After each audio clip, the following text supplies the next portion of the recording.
Welcome to the third week of Game of Thrones Book Club. Is everything good? Yes. Great. So, I, for one, am very happy to be back after missing last week. Chelsea and I were at Comic-Con, so we were unable to make it. But we had Liz, Soundproof Liz, fill in for us, and I know that she did a great job. She was awesome. Yes. I'm James. I'm James. I'm Chelsea. I'm Joel. And we're going to be reading Game of Thrones with you guys because the show is off and the books are great. So, if you're new to this, I'm glad that you chose to join us. If you're not, then If you're new to this, welcome. Yeah. Not always this way. No, it's not always this way. it's often this way. We last night we did a Drunk Disney live stream, and we think that some of the settings got messed up because of that. We crossed the streams. Well, also we crossed the stream. We also got a bunch of new equipment. Yes. And thanks to you. Yes, Yeah. thanks to you. Unfortunately, new equipment comes with Some growing pains. a learning curve. settling in period. Yeah. So thank you. So, thank you, though, for helping us. The camera looks great, and, I think we're probably ready to jump in pretty soon. This week, you were supposed to have read from the first Sansa chapter, which I'm very excited to finally get into Sansa, to the third Tyrion chapter. Oh, let's do the sigil. Oh, yeah, absolutely. Oh, yeah.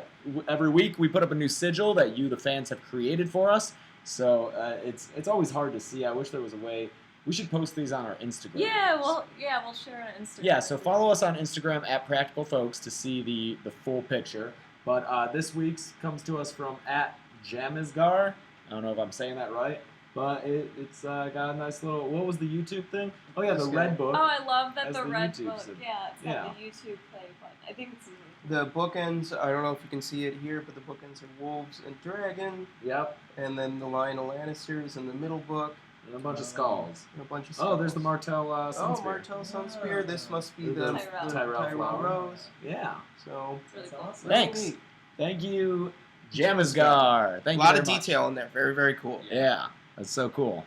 James Jamizgar. Okay. James Okay. Scott. James All right. Scott. Thank you. We It's fixed that. real. Yeah, I'm really impressed with the details. So very cool. Thank you. Yeah.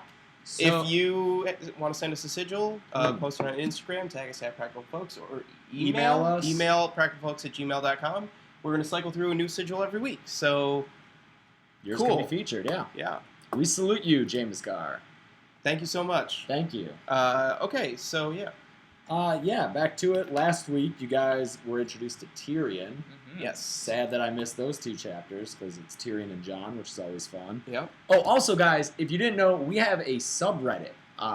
It's reddit.com/r/practicalfolks, and you can discuss anything Practical Folks there, but the reason we set it up was for book club. If you can't make it, or if you're here but you want to, have a lot of your thoughts seen, go ahead and post in that subreddit, and I read every comment. There's one guy there who's posting a lot in it, and I don't know if he's here, but he has a lot of really good thoughts that we don't always discuss here, so I love seeing other people's perspective on things. And for instance, I posted my week 2 thoughts since I wasn't here in the subreddit, so if you're wondering what I thought about these chapters, you can go check it out over there.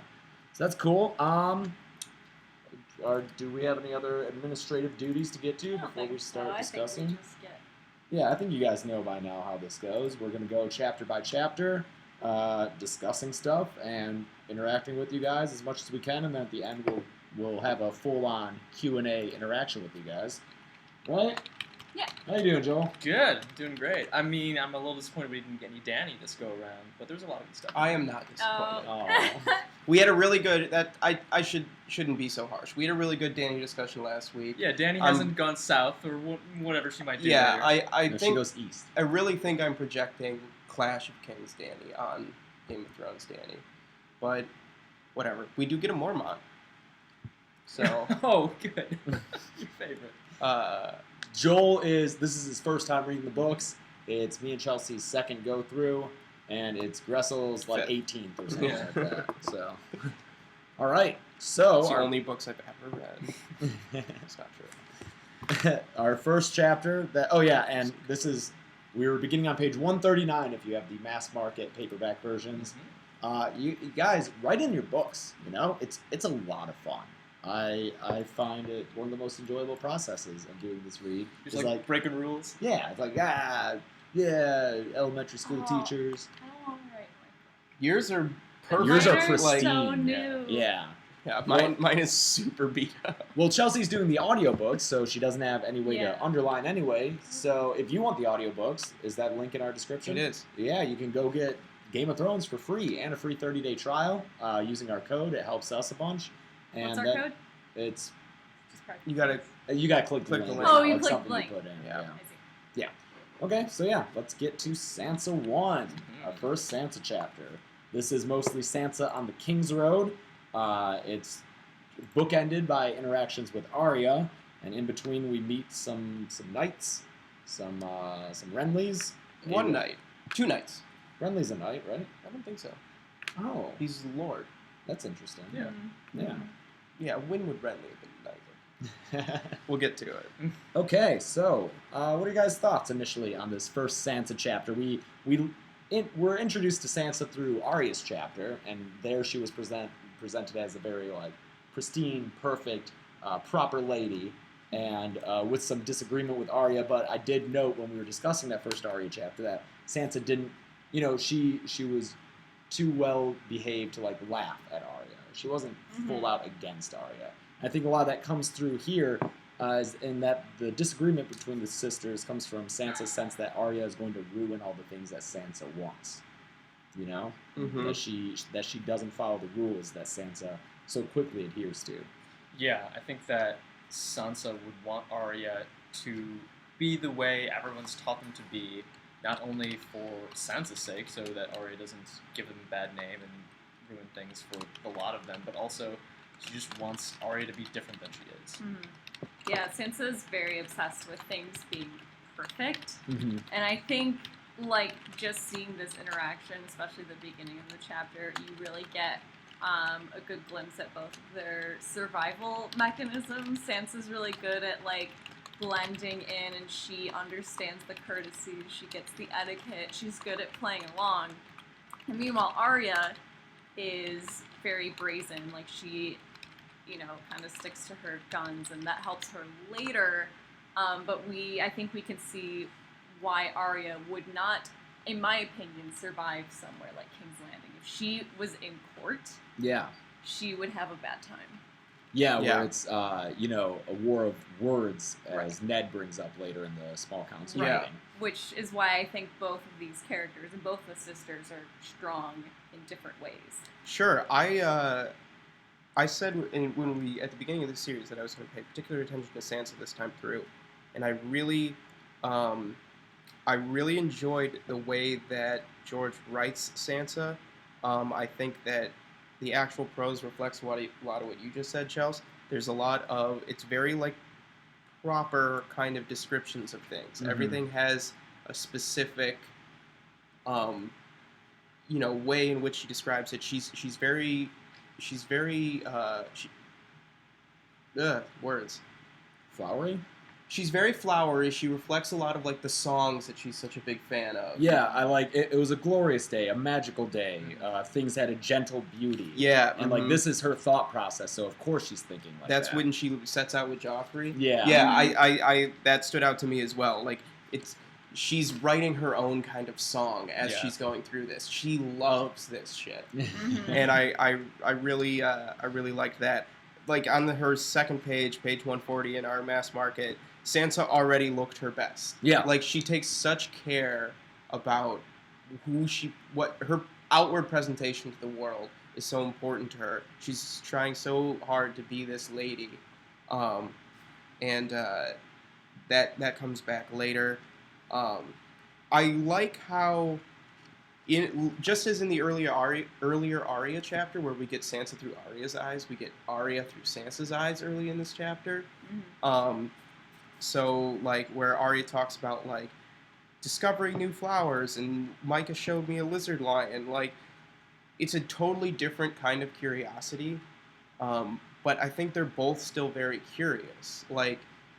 Sansa is just more curious about the people that she's surrounded by, where Arya is more curious about the world in which she lives. Well, I don't know about that because, you have Sansa knew all about the sorts of people Arya liked to talk to. Arya's interested in people too, but the people she's interested in are squires and grooms and serving girls, like the commoners. Sure. You know? Yeah.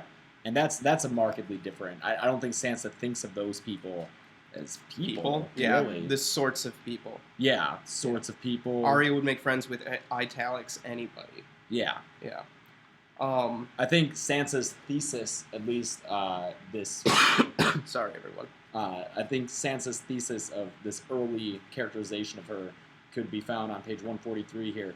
All she wanted was for things to be nice and pretty the way they were in the songs. Mm-hmm. I think that one sentence sums up Sansa at the beginning of the story. Especially when we get to you're spoiling it later. Yeah. Yes. Mm-hmm. I think we're also getting a lot. You mentioned how her descriptions of things often are very, they're extremes. There's the landscape, there's the beauty, there's the sort of the gentle breeze that reflects how she's feeling. I think we're getting a lot of conflation of someone's outward appearance and their inner beauty or lack of it.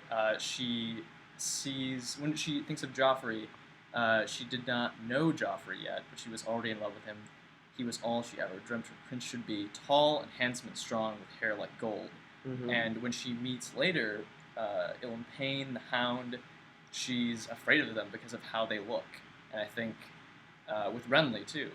Yeah, she describes Renly as like the most beautiful man she's ever seen. Yeah. And I think the very end of the chapter is going to introduce the idea of, just because Arya is very muddy doesn't mean there's anything wrong with that, and that someone as handsome as Joffrey may not be as good a person on the inside.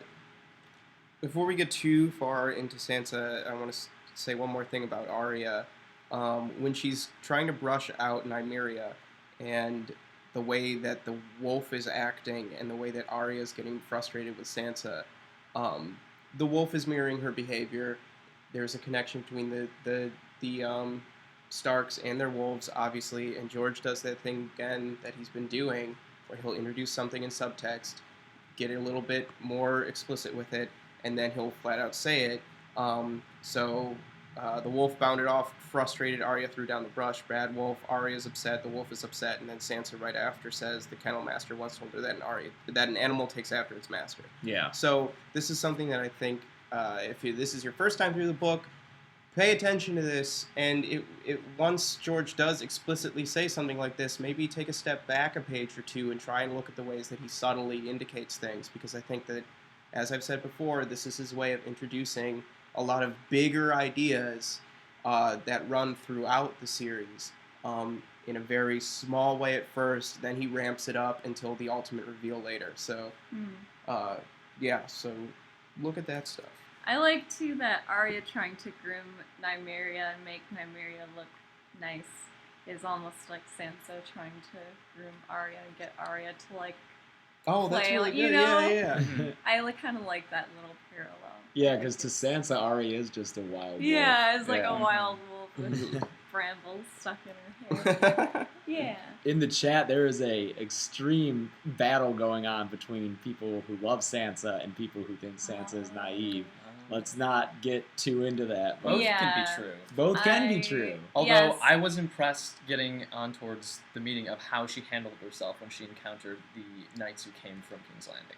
Yeah. Oh, okay. Let's. I guess that's pretty quick. Let's get into that. This is our first introduction to Barristan Selmy. Yes. Sir Barristan the Bold. Or Barristan the Old. Right away, his age is made focal. Yep. And this is an attribute of this character that is going to be really a running thing with him. Mm-hmm. Every important aspect of his journey kind of depends on his age for a while up until he gets to Essos. Mm-hmm. And like right off the bat, we get it. Sir Barristan is very much a classic knight. He embodies everything that I think Sansa expects a knight to be. We already had earlier Bran talking about him. Barristan was the great knight. Mm-hmm. And then we get Renly, very much the embodiment of a southern lord. I think if you were like, who's a Southern lord in Sansa's mind, it would be Renly Baratheon. Mm-hmm. He's gorgeous. He's very fashionably dressed, clean-shaven versus bearded. The antlered helm, magnificent. Very like flowery, like you said, James, language in describing him, and his just kind of lackadaisical, foppish attitude. He's a fop. I wish Show Renly had hair that fell to his shoulders. Yeah. I don't know. I like long-haired men. And again, like the dude who played Renly, and I'm sorry I forget his name. He did a great job, like as an actor, just like Mark Addy and Robert. Like he did a great job with what he was given, but he was too small. Like he's supposed to look just like Robert. Yeah. Well, I think it was also a writing thing. Later on in the show, we get like that scene with him and Loras where Loras cuts him and he and he's like, no, look at it, it's blood. Like, I don't think Book Renly already, I know we haven't gotten that far into him, but I think already that Book Renly wouldn't be like that. Yeah. He seems like a proper knight. Yeah, he seems much more confident. Yeah. Here. I think it's an act, though. I think he like if presented with that. Well, not in that specific of a sense, but I think. Oh, you mean like battle? Yeah, like I don't think he'd fare well. I guess I have no reason yet to think that. Sure. Yeah, in the chapters that we've had of him. Okay, so you think, by all accounts, I think, well, especially seeing him through Sansa's point of view. Sure. I have no reason otherwise to think that he would be just a great knight. Yeah. Well, yeah, he looks the part. Yeah. Yeah, I mean, that antlered helm, is such a big part of his character. Then we get Ilan Payne. Yeah. Someone want to read that description? Oh, sounds like you want to. I guess. All right, here's our first longer reading of this. Oh yeah, I forgot we do these. Nice. This is 145 of, bottom of 144 to the top of 145 of our mass park. This is Sansa's first meeting with Sir Ilan Payne. At first, Sansa did not notice the third stranger. Stranger's important, I'll talk about that. He did not kneel with the others. He stood to one side, beside their horses, a gaunt, grim man who watched the proceedings in silence. His face was pockmarked and beardless, with deep-set eyes and hollow cheeks.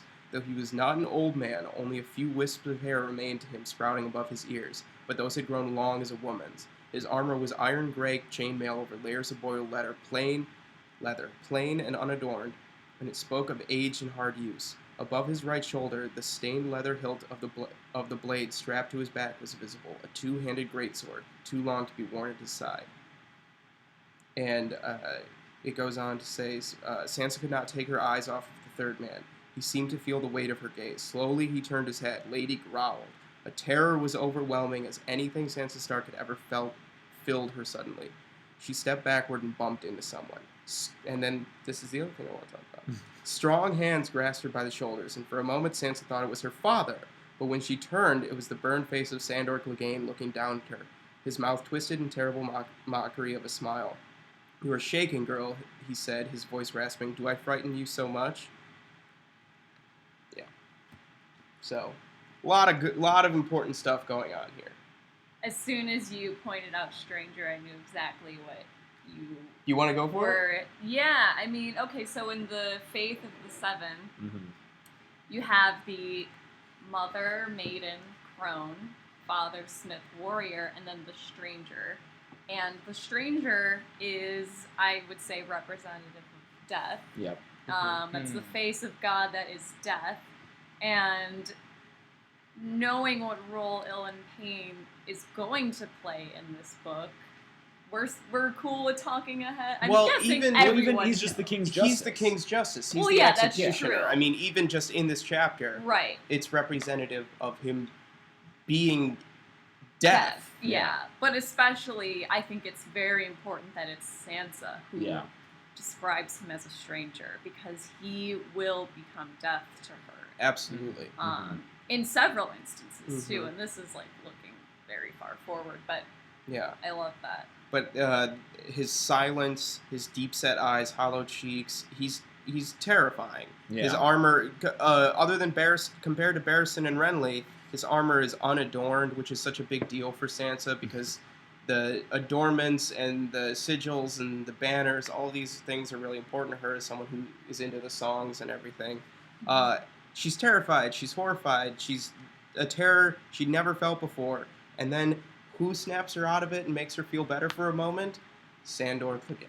Yeah. And this is the first of many instances of Sandor and Sansa interacting in a weird, twisted version of these songs that The Knight Sansa and the loves so Damsel. much. The Knight and the Damsel. I want to point out quickly, it flew by, but someone saying more of a sword Yeah. reflecting the character, and it says Hmm. the stained leather hilt of the blade strapped to his back was visible, a two-handed greatsword. It's like worn Mhm. and stained. Yeah. It's gotten a lot of use, Mhm. which is, I think, is so creepy. And it's massive. Yeah. Uh-huh. It's scary. Mhm. I don't always want to compare stuff to the show, but I would like to say that the actor who plays Ilan Payne, Mhm. who had to leave the show due to illness, but now he's recovering, I believe. It Mhm. went to remission. Mhm. So that's great. I do feel as though this description was impossible to live up to as far as being scary. And whenever I've rewatched the show, it just seems like he's trying so hard. Like he's shaking with effort to be scary, Mhm. and it doesn't quite play for me because maybe they could have just gotten a scarier looking dude, but he's just like, Well, you're never going because this is the description of horror yeah, from a child's perspective. mm-hmm. Like like you said, how do you live up to that? How do you cast that? especially when you have the Hound, who in the show looks scary, but Yes. here in the book it says that he's not as scary as Ilan Payne. I don't think that Yeah. plays off in the show. I don't think he's as memorable in the show. As I he is can't here. remember the Yeah. actor at Yeah, all, and I yeah. haven't rewatched in a little while. But the significance of this scene in the books is Sorry. obviously also we don't get a version of this scene, do we? Cover your mic. I know, but my mic's right here, and I gotta cover my mouth. This does too. happen in the, Oh, in the it show. does? Yeah, Okay. this does. Thank Yeah, this does happen in the show, Joel. Is Graessle a Sansan shipper? No, I don't want them to be together, but I love their relationship, and I Sansan? think it's so Sandor important. and Sansa and Sansa. Sandor. Yeah, no, I got it. I'm fine with that. I like, the strong hands. For a moment she thought it was her father, and I don't think she describes it as a terrible mockery of a smile, but I think that's more of Sandor's injuries. I think he's genuinely smiling. Like, I read that as Sandor genuinely, because I'm sure he finds some humor in this. Like, yeah. Sansa being afraid of Ilan Payne, because Sandor's not afraid of Ilan Payne. Sandor's not afraid of anything. No. yeah. Except for fire. Yes. Yeah. Fire bad. Yeah, So- we see him in the scene, we hear him, or see him laughing, we see him smiling. Yep. He's terrible, and he just massacres the butcher's boy at the end of this, rides him down. But there's not... That's a little later. That's That's later. Ed. Oh, But- that's later. Ned. Sorry, Spoiler. guys. Eddard. That's another. Um, But there is something good in him. I do see Sansa's strength in her courtesies Mm-hmm. once she recovers from that terror that seizes her. Mm-hmm. Because, then surely you have chosen the right one, Your Grace. And, everyone laughs, and, Mhm. and Yep. Barristan's well-spoken, and then she does the formalities with him. So once she recovers her composure, she's really good at it. And she even knows already, I can answer, Sansa said quickly, to quell her prince's anger. Mhm. Already, Mhm. she's making moves to, compensate for Joffrey's anger. And, Sansa, you should have known when you had to do that Joffrey was not going to be someone you want to spend the rest of your life with. Mhm. Do you want to be quelling anger all the time like that? Yeah. But she's so young and he's so handsome and tall that Yeah. she can't help but Yeah. fall in love with him. I It's- love how Sansa susses out who these people are. It shows, I think, her connection to Catelyn and how she's learned so well from Catelyn. And this is also showing that Sansa's very smart. I don't think she gets a lot of credit for that, given the position that she's put in. I think a lot of people think that she's stupid or naive. That's not the case. She's going to know who Sir Barristan is, sure, but she susses out who Renly is, somebody who she's never met and probably hasn't really heard a lot about, versus Barristan, who's this legendary figure. So she's very, very smart, and I think that's something that people should pay a little bit more attention to. She's Catelyn Tully's daughter. Even though she thinks she's dumb, and it makes me so sad every time Like when Joffrey talks about like he'll leave his dog behind, and she's like, "Oh, I didn't know you had a dog." And then immediately she's like, she wanted to hit herself for being so slow. And I just wrote in my book, "Oh, Sansa." Yeah, Sansa is really smart, and again, this is like how she's gonna survive throughout the series is knowing stuff. And I think it's cool to see her evolution from being just like book smart into actually being street smart. But yeah, she can be smart and naive at the same time. I think she is naive, but she's young, and this is how she's been raised. She is the firstborn lady of a major house. Like this, you know, you can't blame her. Like she's been indoctrinated to think like she's going to be the lady of a major house, maybe queen. Like I don't know.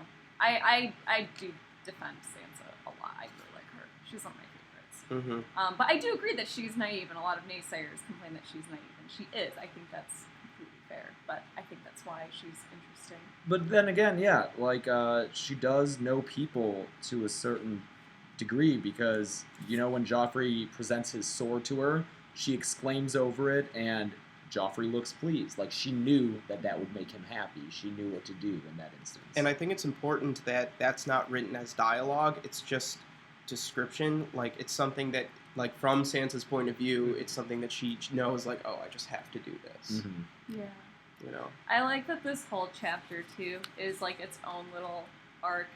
Yeah. Because it starts off, and she's going to be invited to like breakfast in the Queen's wheelhouse, which I think, you know, as a reader, you know, if we try to erase all knowledge we have of these characters, of Cersei, of Joffrey, of all of it, all this sounds pretty great, you know? Like, they're riding to King's Landing, Sansa's gonna be queen someday, she's gonna go have tea time in the wheelhouse. Like, this sounds awesome. Like, I want to have tea time in the Queen's wheelhouse. But then, you know, you get to the end of the chapter, and you see Joffrey looking like a feral animal, and he like snaps at her, and it's like you get like this mini arc of Sansa realizing that, you know, this is not going to be a song, and I think it's such a good, like, concise little. Do you guys think that this is one of the best first character chapters we've read so far? Definitely. Yeah. As far as I thought so too. Yeah, as far as giving us a sense of who she is, I mean, I think it's a little bit longer than some of the other first chapters that we had, so it has that. But yeah, it is like its own arc. You know, she goes off on this little adventure with Joffrey, and it gets ruined by Arya, who we already know they have some issues with. And you just get such a good sense of Sansa. It gets ruined by Joffrey. That's true. I'm sorry, but from her perspective, it's ruined by Arya. Yeah. God forbid she you know, take those blinders off and see how much of a dick Joffrey is. God, I feel so bad for Micah. Micah's one of those characters who I just have nothing but pity and sympathy for. Like, that sucks, man. You're this lowborn guy, so you can't do anything when the prince tells you to, like, fight him with a wooden stick, or when he has his sword in your cheek. Like, you're not allowed to do anything. The only thing he can do is run, and eventually get killed. Yeah, I like, too, that earlier in the chapter you have Sansa thinking about common folk and how they're beneath her, and she complains that Arya spends time with them. But then Joffrey comes out and is a complete asshole to Micah, is presumably a complete asshole to just all common people, period. And Sansa's like, Well, this is something that I forgot about. During their little walk, they go to an, like, this wasn't in the show, they go to an inn, and Joffrey's just like, feed us. like, Like, the prince, yeah. this is my lady. And, like, there's no mention of, like, him paying for shit. Like, Tyrion would have paid for it. No, Joffrey definitely demanded. It's also not even a scene. There's no dialogue exchanged. It's just glossed over that they provided for that. Right. And, like, more wine. Like, I think this is just, like, a cottage. I don't think it's an inn. I don't remember exactly. No, I think it's just someone's home. Yes. Yeah. So, like, if they have wine, they don't have a lot of it, and it's probably expensive. Yeah. Like, and they're just, and the Joffrey's just like, more wine, as much as you want. It's his kingdom. It's technically his wine. He's going to drink all of it. What an asshole. Yeah, he's just an asshole. But he does sing for her, which I found Wait, did I miss that? Joffrey sang for her as they rode, his voice high and sweet and pure. Yeah. But of course, she's a little busy from that wine. Yeah. I think compared to show... Wait, what? Wonderwall. 2 On days. the loop. Or the liar.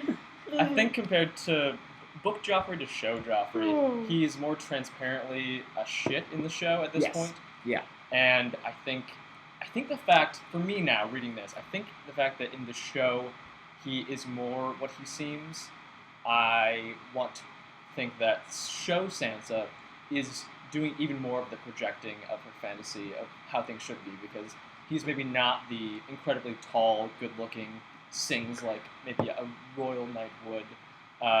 And so her seeing that in the show, just trying to make that fantasy fit. Yeah. And oh, sorry, go ahead. Oh no, go ahead. I'm actually gonna go grab some coffee for all of us. So. Oh, that would be Hey. amazing. That's right. That's right. I was Hang on, gonna buddy. say, and maybe we should move on soon because we're so. Yeah. But Yeah, I go ahead. I It's a love great talking chapter. about Sansa so much. This is our last like intro, so I think that Yeah. I feel like another very common complaint about Sansa is her willingness to want to marry Joffrey, Mhm.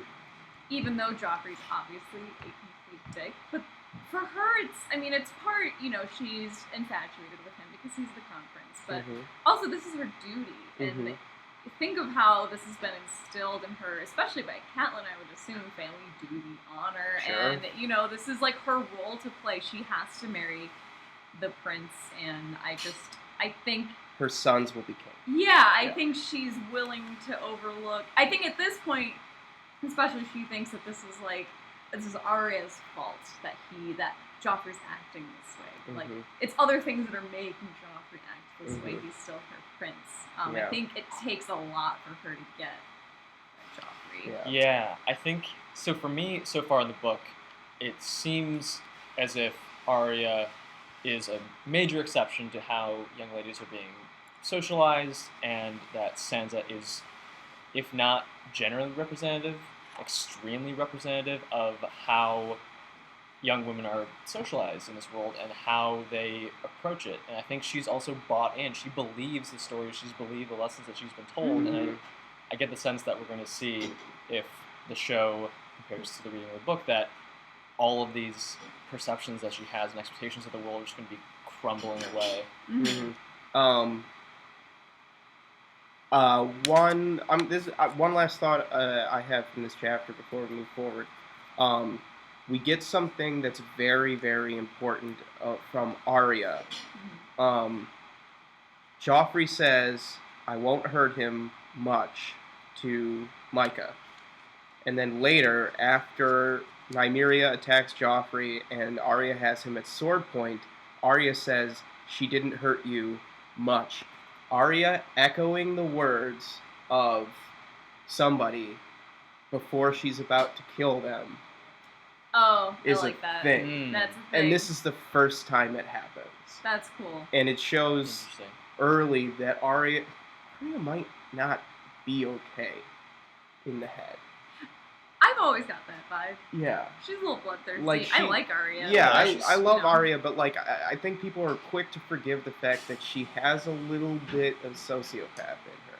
Yeah. And she's not I don't think she is a complete sociopath because No, she she's has not. empathy. She shows, especially for someone like Micah. She has empathy. Yeah. For those who are wrong, Sansa says but- he's the butcher's boy, and Arya says he's my friend. Yeah. Well, Yeah. I think she's kind of a chaotic good force. Yeah. When she sees someone as being evil and wrong, she's willing to mock them, Yeah. be cruel to them because Regardless they of deserve it. consequence. Yeah. And this is again why Arya would never ever survive somewhere like King's Landing. She doesn't Sure. understand consequence. Yeah, sociopath is definitely... it's too strong of a word for sure. sure. I agree, but as things happen to her, she's got some issues. Who would be a sociopath? I'd say In Gregor. Song of Ice and Fire, Yeah, Gregor Ramsay. could be- what? Ramsay. Ramsay and Gregor, for Yeah. sure. Yeah, Maybe that's it. I think that's it. that's All- for full For full out like Maybe Joffrey, because he political- doesn't he cut out cats from a pregnant mama cat? That's Yeah, he that's pretty does. indicative. That's pretty. that's a big Oh, we'll get to that. serial killer thing. We'll get to that. Spoilers. My last notes on Sansa is we get lemon cakes, Yes, Lemon cakes. The first lemon cakes. and also she's like, I hate riding to Arya, and then Joffrey's like, Yeah. want to go riding? I love love riding. Yeah.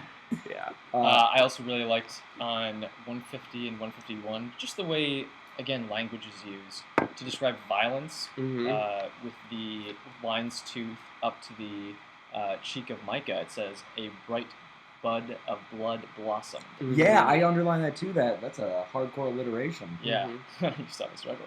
And then the next page, she just elides over whatever terrible things Joffrey is saying. She just says, filthy words, terrible words. Ooh, good move. Good point. Yeah. Nice. Yeah. Way to go. I miss that. Any other thoughts on? Don't touch me. Don't touch me. Nothing but loathing, nothing but the vilest contempt. Yeah. Joffrey is such a little shit. Yeah. But I mean, no, he's a shit. And we move. Are we ready? We're gonna go. Yeah. Yes. Okay. We should. We got it. Yes, we must. Don't be sad, Pat. There was a lot to unlock here with Sansa. I'm sorry that we spent that long on it, but I'm not sorry at all. I was. We love Sansa. Which Here, Ned? It's is Eddard 3.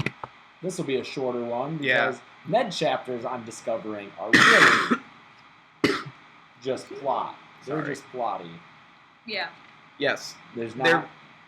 not a lot to Ned. Yeah, Ned's kind of a simple, He's very noble he's a man. simple man. Yeah.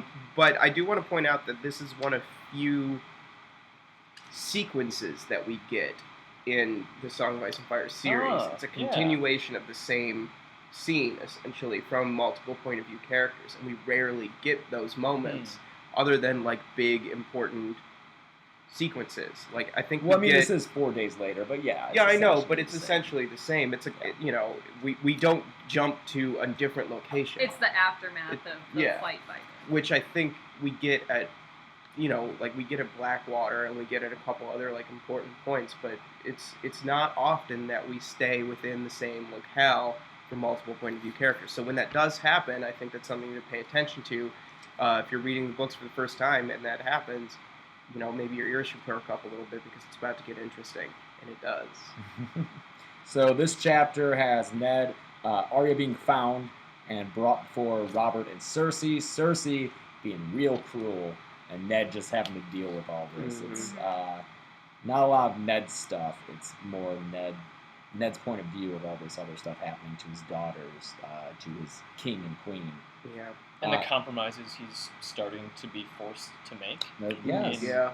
in dealing justice to Lady himself. Yeah, he's not even at King's Landing, and he already has to deal with this kind of shit. And just the wariness that he feels is starting to set in, and that's only going to continue when he gets to King's Landing. I do like that the chapter begins, and this morning he had been so heartsick and weary he could scarcely stand, but now his fury was on him, filling him with strength. Yep. He has that strength throughout the chapter until the end, when it's Ned stood gently disengaging himself from Sansa's grasp. All the weariness of the past 4 days had returned to him. Mhm. So it kind of bookends, the chapter with he gets some strength, tries to do the right thing, fails, and it goes out of him. Yeah. I like when he hugs Arya, and she felt so tiny in his arms, nothing but a scrawny little girl. Like Ned cares so much for his children, and I think that's obviously a very important part of his character. But the fact that he's a father is such an important part of his characterization, and I think it comes back to his unwillingness to attack Daenerys. He has so much empathy for children as a father. I think that's something that's very important. He wants to know the truth. He even has, I think, a little bit of sympathy for Joffrey because he was attacked. He just wants the truth of it. Yeah. Yeah. Mhm. And poor Ned, too, just realizing how neutered Robert is now. Like, just realizing going into King's Landing, and I think probably denying it to himself still at this point, that the King Robert that he's going to be working with and for is not the Robert that was his friend. And I honestly think Robert here just says whatever, like, kill the wolf.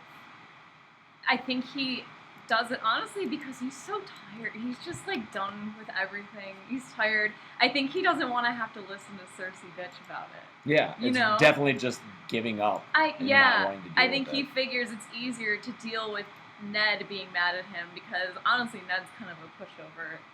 Yeah. Versus Cersei being angry at him.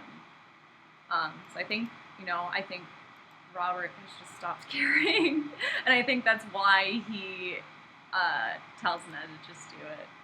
Yeah. You know? Yeah, and he doesn't even, like, fight Cersei in the end. Nope. He's just like, what's he say? Like, damn you, woman. Yeah, Yes. and that's it. That He's moment like, is so "Oh." great. Damn you, Cersei. Yeah, damn you, Cersei. At least he says Cersei. Ned, in the beginning of the chapter, thinks, damn that woman. Yeah. That Yeah. woman. But- she's the always queen. that. But, nice or yeah. whatever. Robert does say quiet woman. Like, I mean, Cersei deserves it, but they don't treat her well. But this really stuck out to me this time, is how crazy it is that the king, and they're in a court, like they took over someone's castle. Was it the Darrys? The It Darry. is How the they Darrys, took over yeah. House Darry's castle, and just like they're holding court there.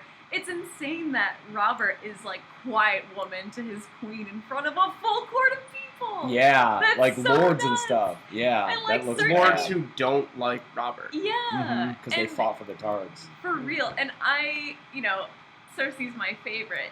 She's a horrible person, but it's so crazy to me that he addresses her like that. Yeah, it's very disrespectful, and of course she's Yeah. not going to be happy about that. And again, that's so him. It's so indicative of him just not giving a shit anymore. That's not courtly etiquette to address your queen as woman. So he's In like, front of whatever. everyone. He doesn't give a shit at all. Yeah, and I do like that speaking of Raymond Darry, I think Darry, yeah. yeah, I just like seeing the effects of the rebellion. Mm-hmm. You know, Yeah. like Ned mentions about how, here are these lords, they fought on the other side of the war, and Mhm. so there's a little bit of animosity here, there's a little bit of tension. And, it shades in the world for me. It makes it more historical and more real to me. I like that. I like that it helps the scene too, like the setting of the scene, and it just brings more tension to it. It raises the stakes. It's just good scene building. Yeah. The discomfort of being in a castle where the people hosting don't like you. Oh, yeah. And Yeah. it builds on what we got in the previous chapter, to your point, Graessle, where we have, on a smaller level, just a house and Joffrey taking that over, and now we have the king taking over a lord's castle. Sure. Oh, yeah. Mhm. Yeah. I also am wondering, at the bottom of 154, Ned is searching for friendly faces, so Raymond Darry guarded his look well. Lord Renly wore a half-smile that might mean anything. Would Tyrion, looking at these men, be able to suss out their thoughts? Is Ned so bad at this political game that he sees a blank face, whereas someone more in tune with how people are and, like, maybe their gives? Do you mean like in a Tyrion chapter you would never read a phrase, someone wore a half smile that might mean anything? Yeah, Tyrion Yeah. would be like, he wore a half smile that Betrayed Yeah. this about him. Yeah. exactly, Yeah, Oh, and that's Ned interesting. just sees someone be like, can't figure that one out. Yeah. Well. Yeah, I think even Catelyn would distrust them, and try to think that there's something else going on there. Yeah, But yeah, I really I don't know, like, yeah, because of that aspect of Ned, like, I think that his chapters are a lot of stuff. It's a lot of plot, like stuff just kind of happens because he doesn't have that kind of intuition. even through his kind of objective viewpoint, though, we do get a little bit more shading in of Renly, who just like laughs at Joffrey getting disarmed by Arya. I love that. He's moment. like, don't worry, I'll see myself out. And then as he leaves, it's just like, lion's tooth. Like, I love Book Renly. He's such... I don't think Yeah. he'd be a good king No. at all, but he's Yeah. so entertaining to read because he's just such, like, fuck it, you know? Yeah. I also like this little glimpse at Sansa in this chapter too, because they bring her forward to tell her version of events, and she just says, "I don't know," and starts crying. And I think that that's such a great look at how, at, like, the really shitty position she's in now, because being Joffrey's betrothed, really she now is kind of forced to be loyal to the Lannisters and King Robert. Yeah. But So conflicted. yeah, but then like in her heart, her loyalty, obviously, even though she's very angry with Arya. I don't know. She still consistently doesn't rat out Arya. Right. Yeah. She still, even though she's in love with Joffrey, she doesn't. And I'm wondering if that indecision of hers to take a side is what. I mean, that's probably why Cersei just throws Lady under the bus there and says, "We have a wolf." Yeah. And Ned even thinks of that line later, like, "We have a wolf, all quiet." And I think that, we're not talking about the show here, but Lena Headey's delivery of that I line love is it. one of the best in the show. This is such a good way to right away get you to understand what kind of person Cersei is. Her green eyes shone with triumph. Her green eyes. Yeah. Yeah. It's like, we have a wolf. Yeah. And This- just yeah. like punishing an innocent animal just to prove a point. Yeah. And I don't, I think in her head too, if this was a Cersei POV, I think she is probably thinking to herself that she's so brilliant for having the sigil of House Stark executed. Yeah. Oh yeah. Because that really sends a message. It's not about like punishing an animal. It's not even about punishing specifically the Stark daughters. I think it's just showing House Stark that she's like top dog, no pun intended. Sure. And this is also the Lannisters throwing gold at a problem. Yep. Yeah. 100 golden dragons to the man who brings me its skin, which is an incredible amount of money. Like, Yeah, it's so much. Yeah. Because when they say later how deeply in debt the crown is, you look at this, it's like, that's a lot of gold dragons. Cersei. yeah, when like the GDP of Westeros is like in the millions, 100 is insane. Yeah. One thing that we also get I thought was interesting was Ned openly appealing to Robert's love of Lyanna. Yeah, right in front of Cersei. Yeah. Oh, yeah. Even that doesn't work. No, it doesn't. He's- He's too defeated at this Yeah. point. Yeah. Yeah. Just shuffles off. Another important line is, "Get her a dog, she'll be happier for it." Robert's saying that to Ned regarding Sansa. Get her a dog. Yeah. Get her a hound. And Yeah, who immediately. comes in at the end of this chapter? Yeah. Oh, he does. Yeah, he does enter at the end Not of this to chapter. save the day this time, though. No, this I think is peak hound villainy. Well, So. this is interesting though. Okay. Sure. Okay. Let me find the line. Well, while you set up a defense, I think Yeah. that this is, so far in the book, the Hound has been written as a scary bastard. He's been Joffrey's right-hand man, and as we see, Joffrey's not a great guy. So far, you're reading this book for the first time, and it's like, oh, the Hound's going to be this villain. He's this bad guy, and it really drives it home at the end of this chapter with him just writing down Micah, poor Micah, man. Yeah. It's something I've never been able to forgive the Hound for, really. As much as I like him in later books and later storylines, I always just think back to Micah and how, because, if you transplanted me to Westeros, I would be a low-born guy, and that Micah could have been me. Here's an interesting You gonna defend child killing? reading. Okay. No, I'm not. But paying attention to the Sansa arc, Okay. and looking at Sandor in a different way this time through, Ned describes the Hound this way after he says you wrote him down. The Hound's eyes seem to glitter through the steel of that hideous dog's head helm. Ooh. He ran, he looked at Ned's face and laughed, but not very fast. The glitter there, because it's Ned's POV, I think you're supposed to take that as, on the surface, oh, he enjoyed this. He has a little And then the sparkle laugh. in his eye. He could have been crying. He could have, yeah. And I mean, we've never really seen Sandor cry. no, he does. We haven't yet. He but does. He does. He does? After Yeah, Blackwater. at Blackwater. That's in the face of fire, though. No, in the It's in room Sansa's with room. Sansa's room. Okay. But we'll get to that Sure. in about 8 months. I think between that section and the earlier section of saying the day was not wholly wasted, we got her little pet, I think he's just relishing it. I think that's the surface level reading of it, but I think that Sandor, what we learned from Sandor later, and this is definitely a reread perspective. Someone else pointed out the glittering in the chat. Javier got it. Yeah, see, he's with me. Oh, it's a numbers game? Let's pull the chat. I think this is a reread thing, and Yeah. going through the first time, especially because this is Ned's POV, there's no way you think anything differently from that. So I completely understand that. But rereading it and looking at the Hound differently, you know, he's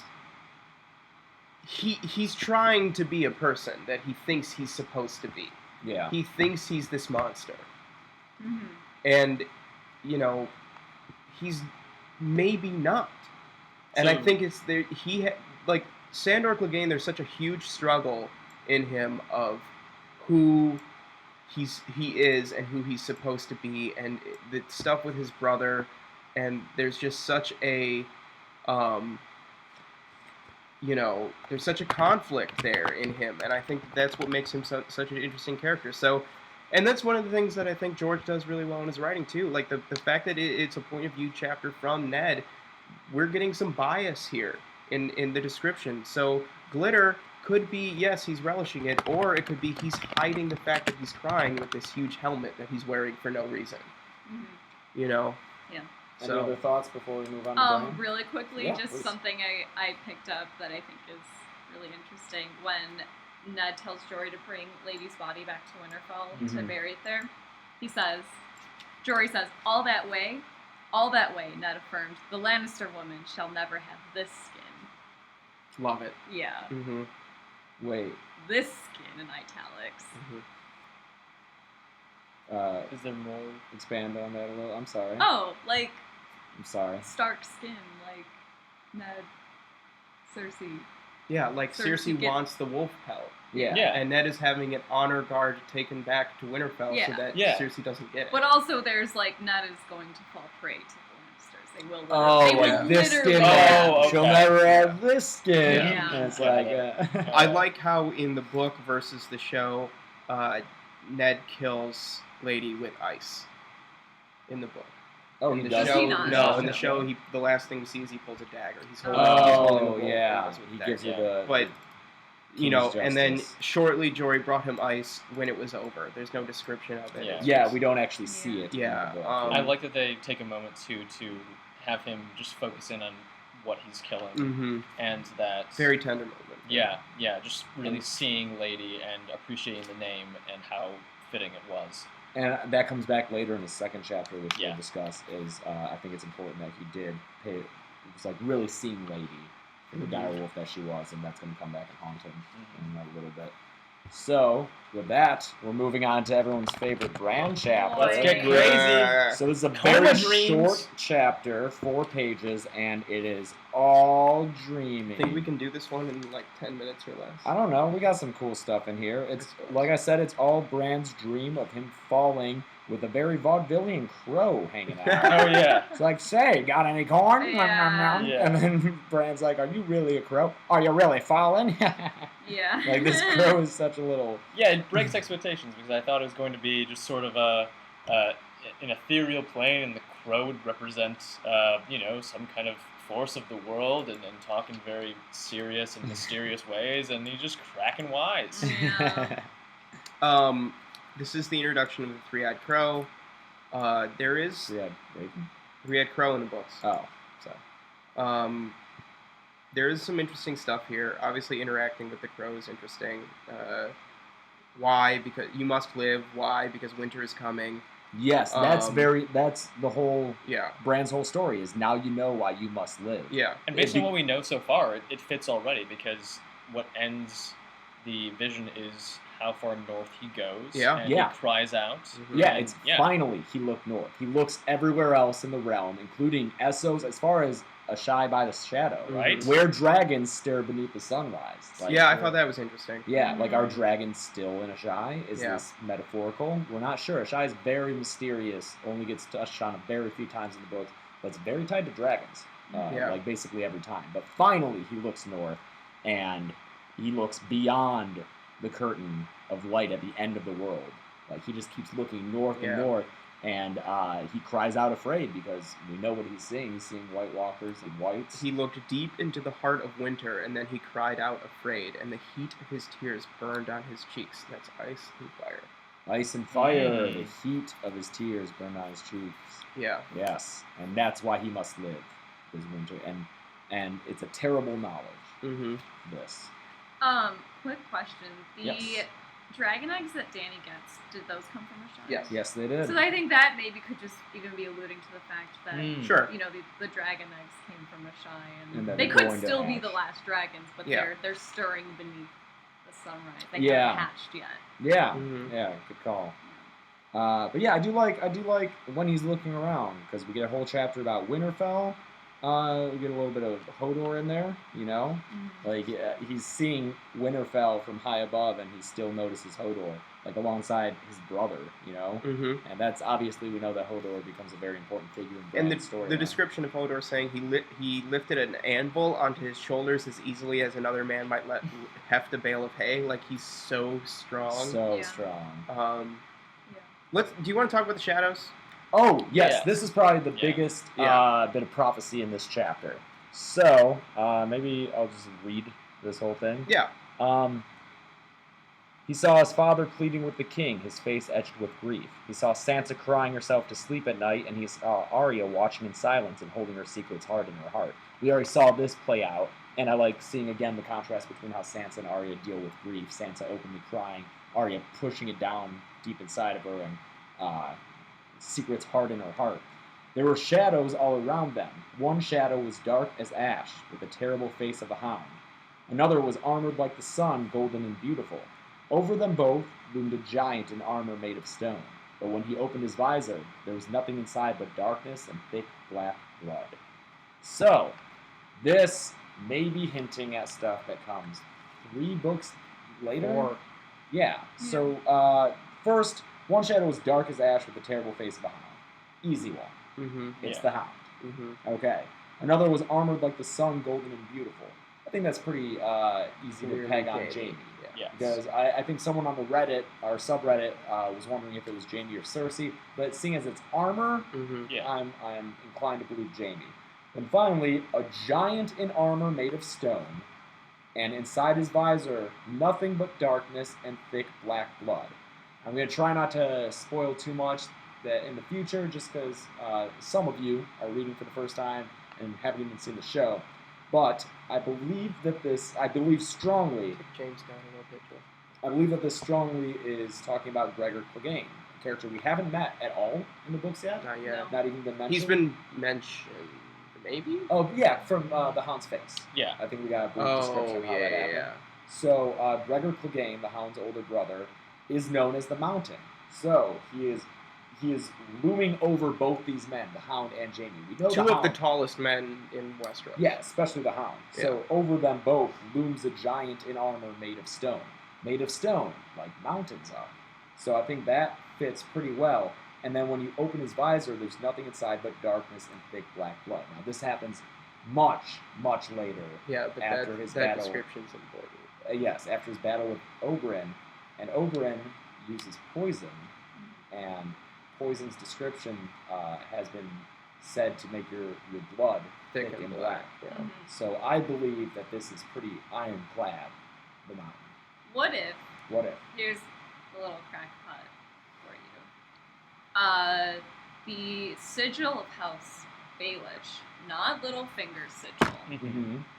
The sigil of House Baelish is the Titan of Bravos, which is a giant in armor made of stone. Yes.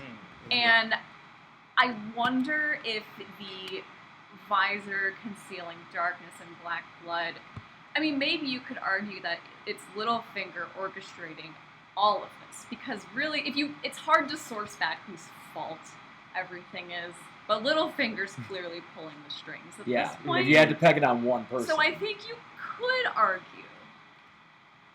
Well, yeah. I mean, we'll get into it later, but Yeah. But I think it's important that this figure is looming over the Hound and Jaime. And Jaime specifically. yeah, I don't. If it were I think that's a great observation. But I think that if it were explicitly Littlefinger, why the Hound and Jaime? Yeah, it'd be like Sansa or or Ned Cersei even. or or Yeah.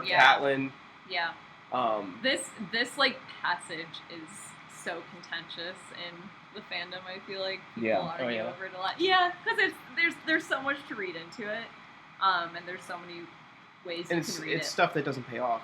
Yeah, and it's stuff for where so we long. don't have. Yeah. Yeah. It was a little strange to me because everything else you could say is of the present, checking into where we Mhm. know, Yeah. or places that just have a general description. But I was confused by it because I wondered why put the Hound and Jaime together if that is the Mountain later, because how they function narratively. If there was going to be something, I didn't see the relationship between the three of them in what I know of the narrative so far. Yeah. Yeah, and That's what makes it weird, I think. Yeah. I just want to clarify really quick. The Peter's sigil is a mockingbird. yes. The sigil of House Baelish is the Titan of Bravos. Peter has his own sigil. Peter's grandfather was knighted, Yeah, he emigrated. and his father was made a lord, I believe. Right. And a knight establishes a house, though, right? A When you're knight knighted. establishes a house because you get a coat of arms. So when his grandfather was knighted and established House Baelish, he chose the Titan of Bravos because he came from Bravos, He was from or at least was of Gravosi descent. And then Baelish, like Peter Baelish, our Baelish, chose the Mockingbird as his own personal sigil, Mhm. which is not something that happens very often here. I mean, No. Joffrey kind of does that. Joffrey does it, With but I him. think that's more Cersei. Yeah. Yeah. But it's still, it's telling that that's one of my favorite things about Littlefinger. He's trying to make a name for himself. He doesn't even want to be tied to his father and grandfather. It's like, no, I am my own man. Yeah.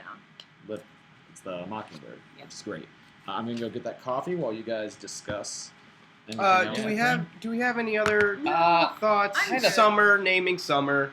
Yeah, I had a thought. Because winter is coming. Winter is Yeah. coming, Yes, and to- his protection is It's summer. Yeah.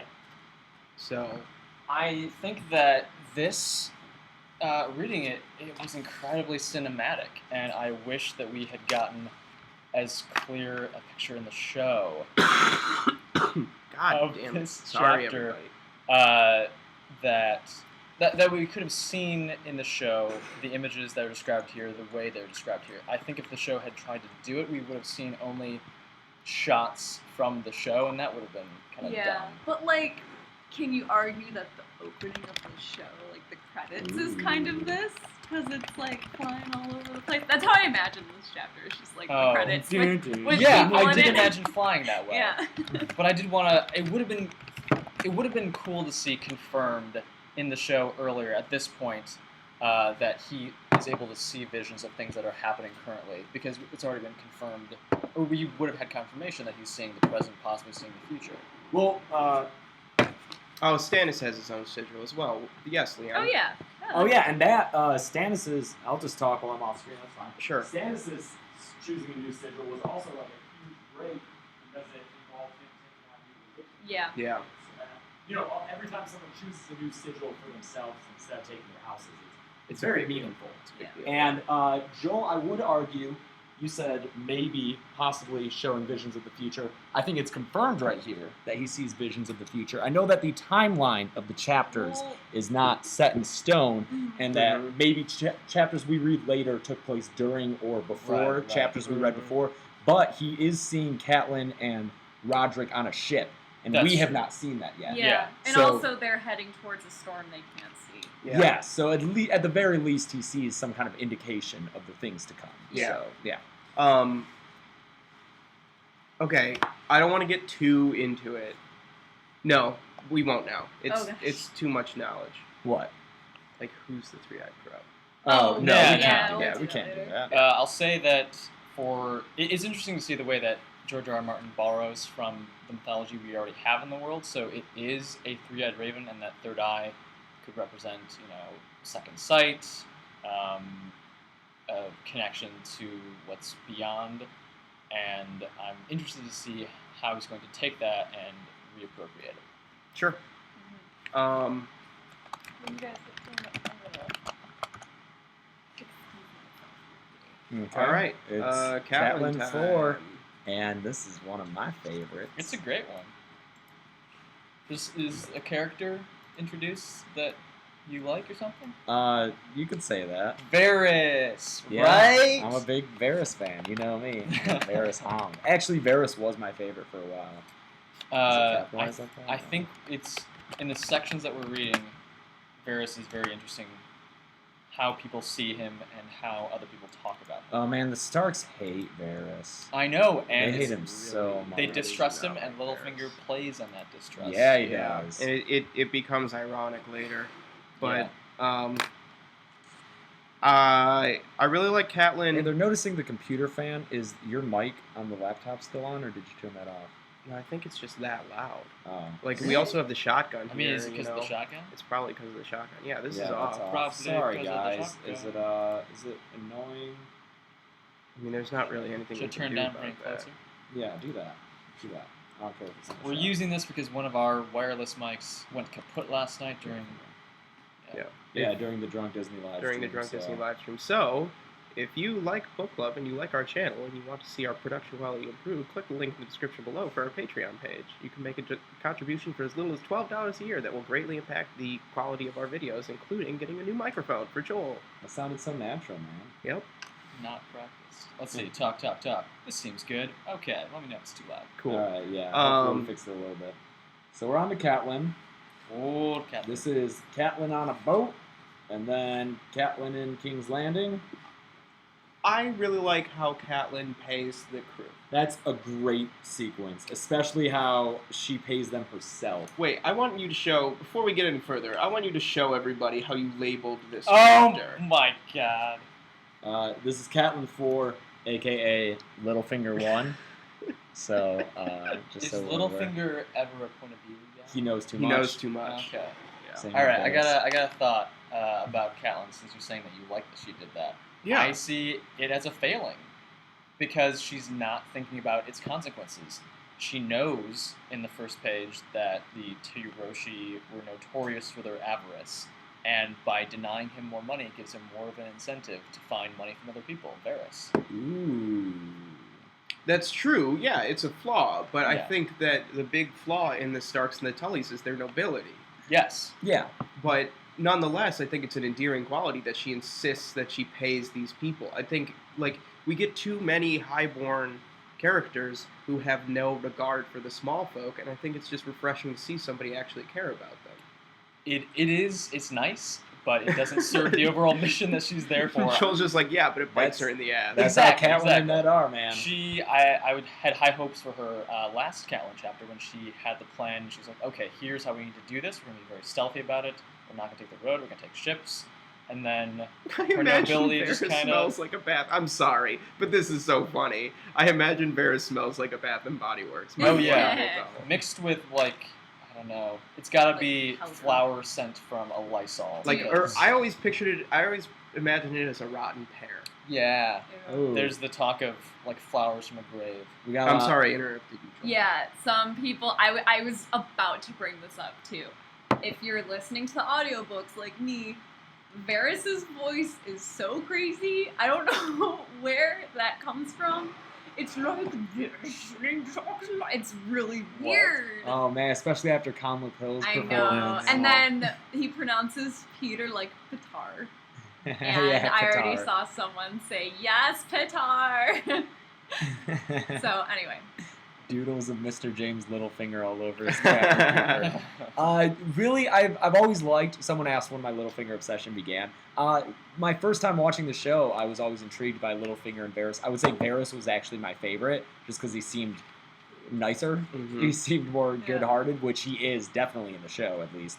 And but I just liked them. You know, they were like these mischievous guys. And then once I started cosplaying Littlefinger, it was all over. Because Well- you just grow so attached to the characters that you cosplay as. So Yeah, you do. We talked about the show versus book casting of like Renly and Robert.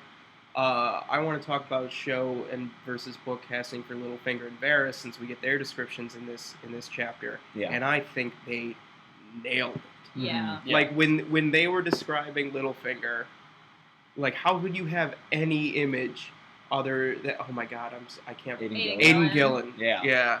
Yeah. It was Like pretty perfect. and then Conleth Hill as Varys is so great too. Yeah. Like they are spot and they both do such an amazing job flip-flopping accent notwithstanding for Littlefinger. I like that that Varys in the show is less giggly. I feel like it would come off poorly Yeah. in the show to have In him, season like, one, he's a tittering little around. giggly. Yeah, but like in the books, he is like a little schoolgirl, Yeah. or like a geisha or something. I think that's like there's some theories that Varys is a woman, Oh, and I think that's some Why? where that Let's not comes pay from, them and I any think mind. that's so stupid. Oh, we need to do this, guys. Yeah, really. This We're is why. yeah. Sorry, Carl. One thing I would like to point out is that when we have Ned before Robert, Cersei, and Joffrey regarding the wolf and the wolf attack and everything, Joffrey's hand is all bandaged, and I get the sense that it's exaggerated. That Mhm. Cersei has bandaged this. She says he'll carry these scars for the rest of his life. I'm not so certain that he will, and I think it's really just a play to try to get what they want.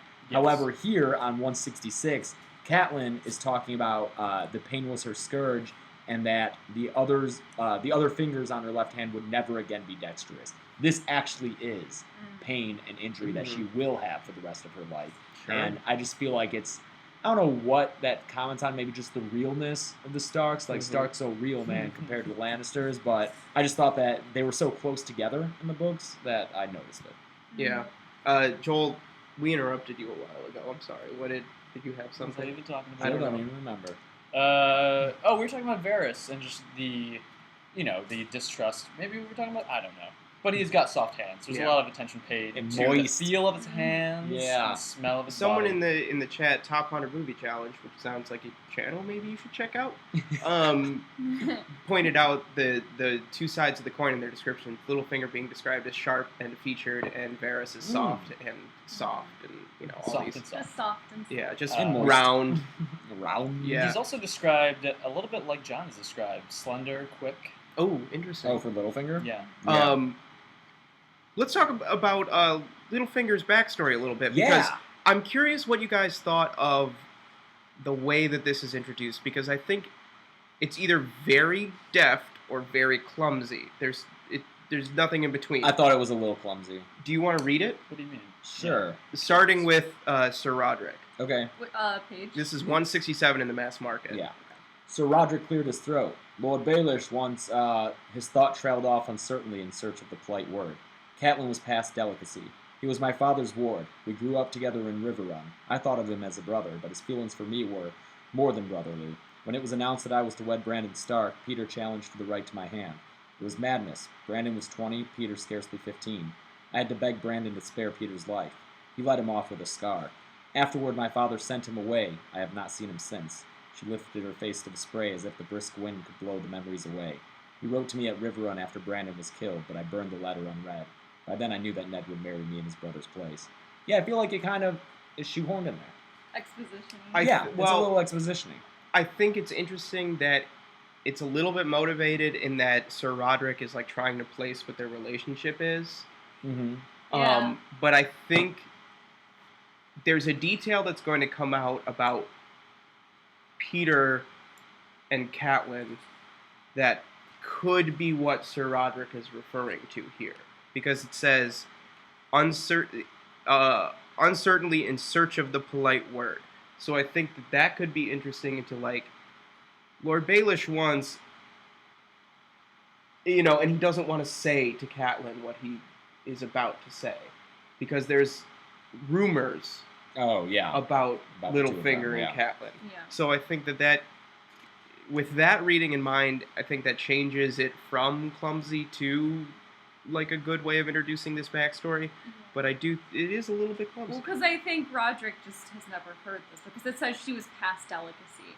So they presumably aren't just talking like this everyday life. Right, yeah, He's sure. never It heard wouldn't this come up. story Yeah. before. Yeah, it would have never come up. So, like, from that way, I think it's motivated exposition because she's telling the story to someone who's never heard it. Right. But I think that there could be another layer into this, and that's, interesting.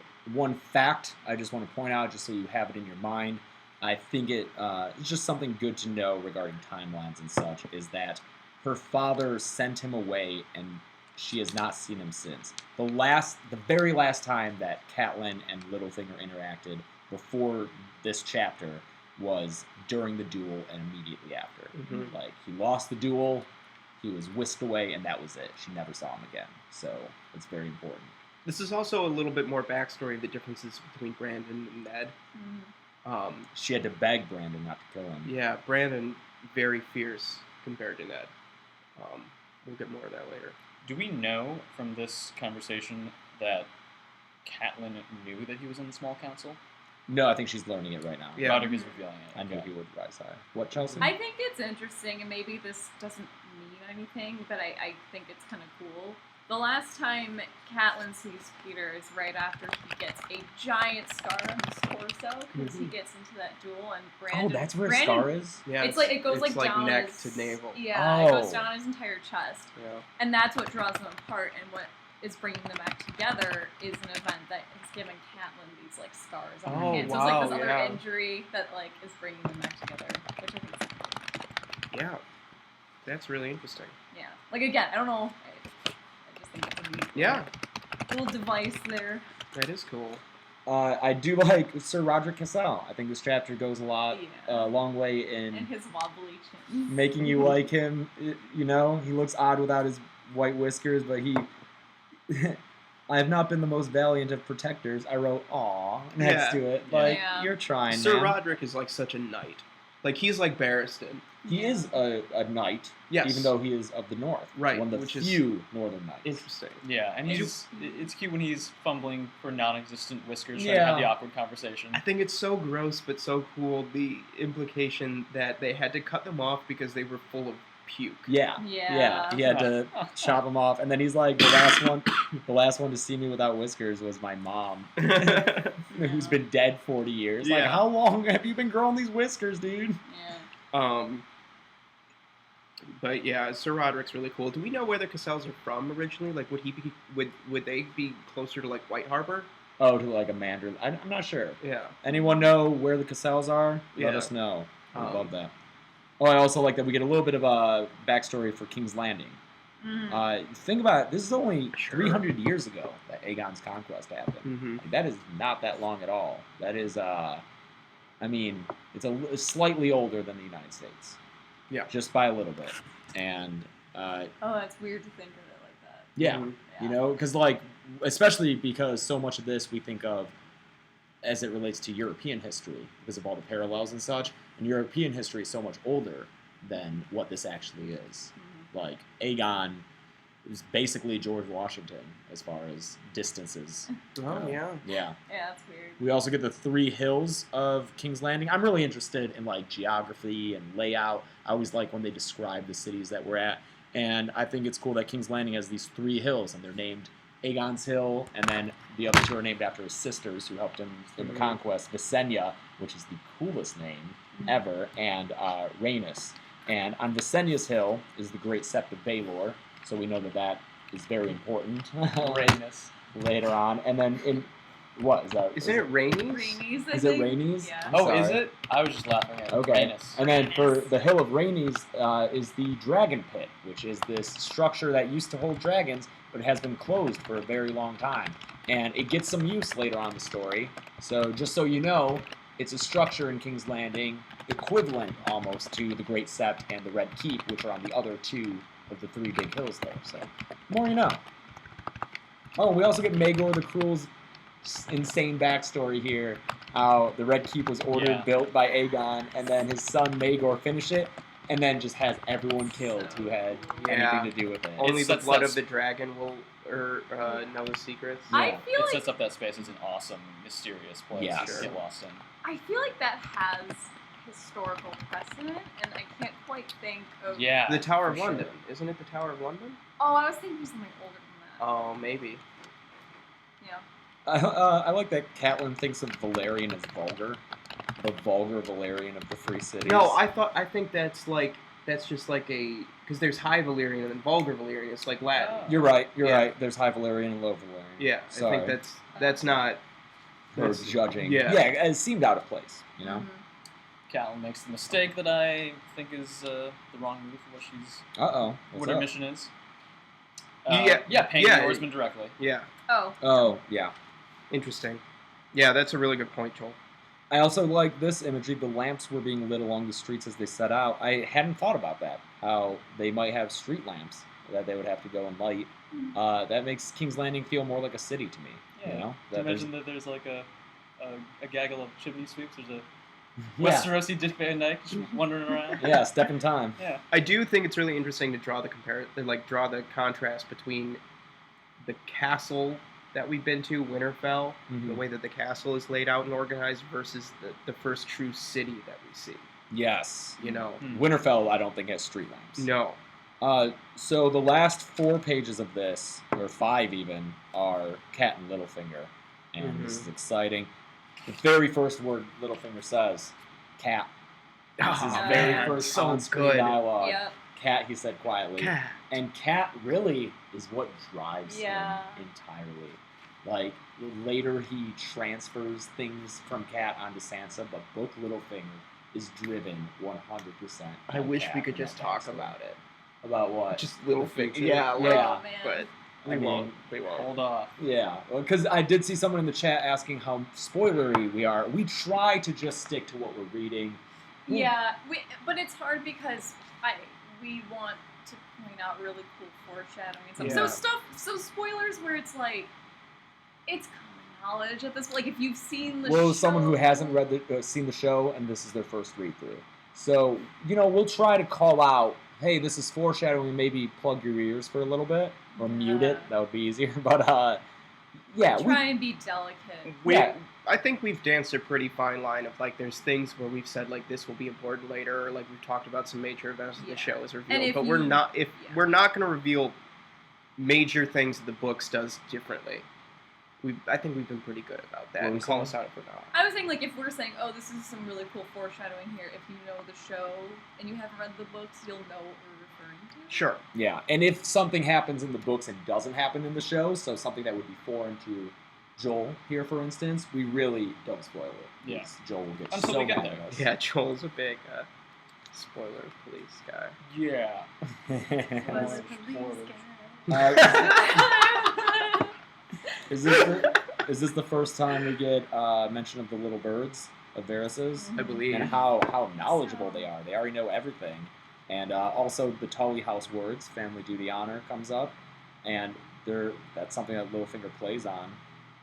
He uses that to pry into Catelyn's purposes. Mm-hmm. It's like family, duty, honor. That all of those will make you remain in Winterfell. Mm-hmm. So what's up, Cat? What's up? What? I also like that he knows her very well, but she also knows him, and she doesn't trust him, but the whatever trust she places in him may be unfounded, because she is aware that he looked contrite. The look brought back vivid memories for Catelyn. He had been a sly child, but after his mischiefs, he always looks contrite. Yeah. It was a gift he had. So she knows that, but again, she does say she trusted Littlefinger only a little. She does trust him a little. And then in Ned's chapter, we'll get a little bit more where she's like, Yeah. I consider you... Well, we'll get into that more. But I do like that, we have all this stuff about Littlefinger and how familiar he is with Cat. He just gets right back in there and just calling her Cat is great, but he wanted to see her alone first. It's been too long. How many years? He just wants to get back into it, Littlefinger. I get you, man. But then, on that second last page, 174, Littlefinger was lost. I feel rather like the knight who arrives at the battle without his lance. As much as Littlefinger knows, Varys is a step ahead. Yeah, Larry's so mad. Also, how excited do you think Littlefinger was to discover this whole dagger thing and all this crazy shit happened at Winterfell? He was probably so excited. Yeah. He loves chaos. Yeah. And he's like, I didn't even plan for this. This couldn't have gone any better. Yes. Yeah, and this is, again, Cat and Ned, especially from this point forward, I feel like this is Game of Thrones as a mystery novel. This is the final moments of this chapter where Littlefinger pronounces that the dagger belongs to Tyrion. This is a huge beat in a mystery story. This is the smoking gun and discovering who it belongs to. And I think that's such, I'm really, really loving the Cat chapters so far because they've propelled this mystery forward. And now we have these two dudes who know too much. Mm-hmm. That's such, it's almost film noir-y. And I really, really dig that. I I know Catelyn makes some mistakes, and people don't like her for it. But I don't like going back through, even on a second reread. You gotta love Cat. You gotta love Yeah, Cat. I love She's that her so... chapters are a mystery novel Yeah. within another Yeah. novel. Also, I guess before we move on, are we ready to go to? Or are you still? Let me see if I have anything else I want to say. Oh, someone said first mention of Loras Tyrell. I didn't even notice that, but yeah, it is the very Yeah. first mention Oh, of yeah. him unhorsing Jamie at the tournament. On No, that mention, going along with the sense of this as a noir, a mystery story, I like that Littlefinger knows that's the part that he's playing in the story because he doesn't come out and say it immediately. He says, "It's mine," and draws it out. Yeah. yeah. Really makes it feel as if there is this plot. He relishes in He that. loves yeah. this shit so much. The last point I wanted to make before we move on is this was confirmation that one of my favorite lines in the show is in fact a show invention. When Littlefinger takes Catelyn to his brothel, she freaks out and goes, "What do you think I am, some kind of back alley Sally?" And it's amazing, and I'm kind of sad it's not from the books. What was the other really great line earlier in the book that we were shocked to find was a show invention? I think It was Arya naming Needle. No, it was a specific line. I think it was from Tyrion. It was from the first. If I meeting. think of it all. Yeah.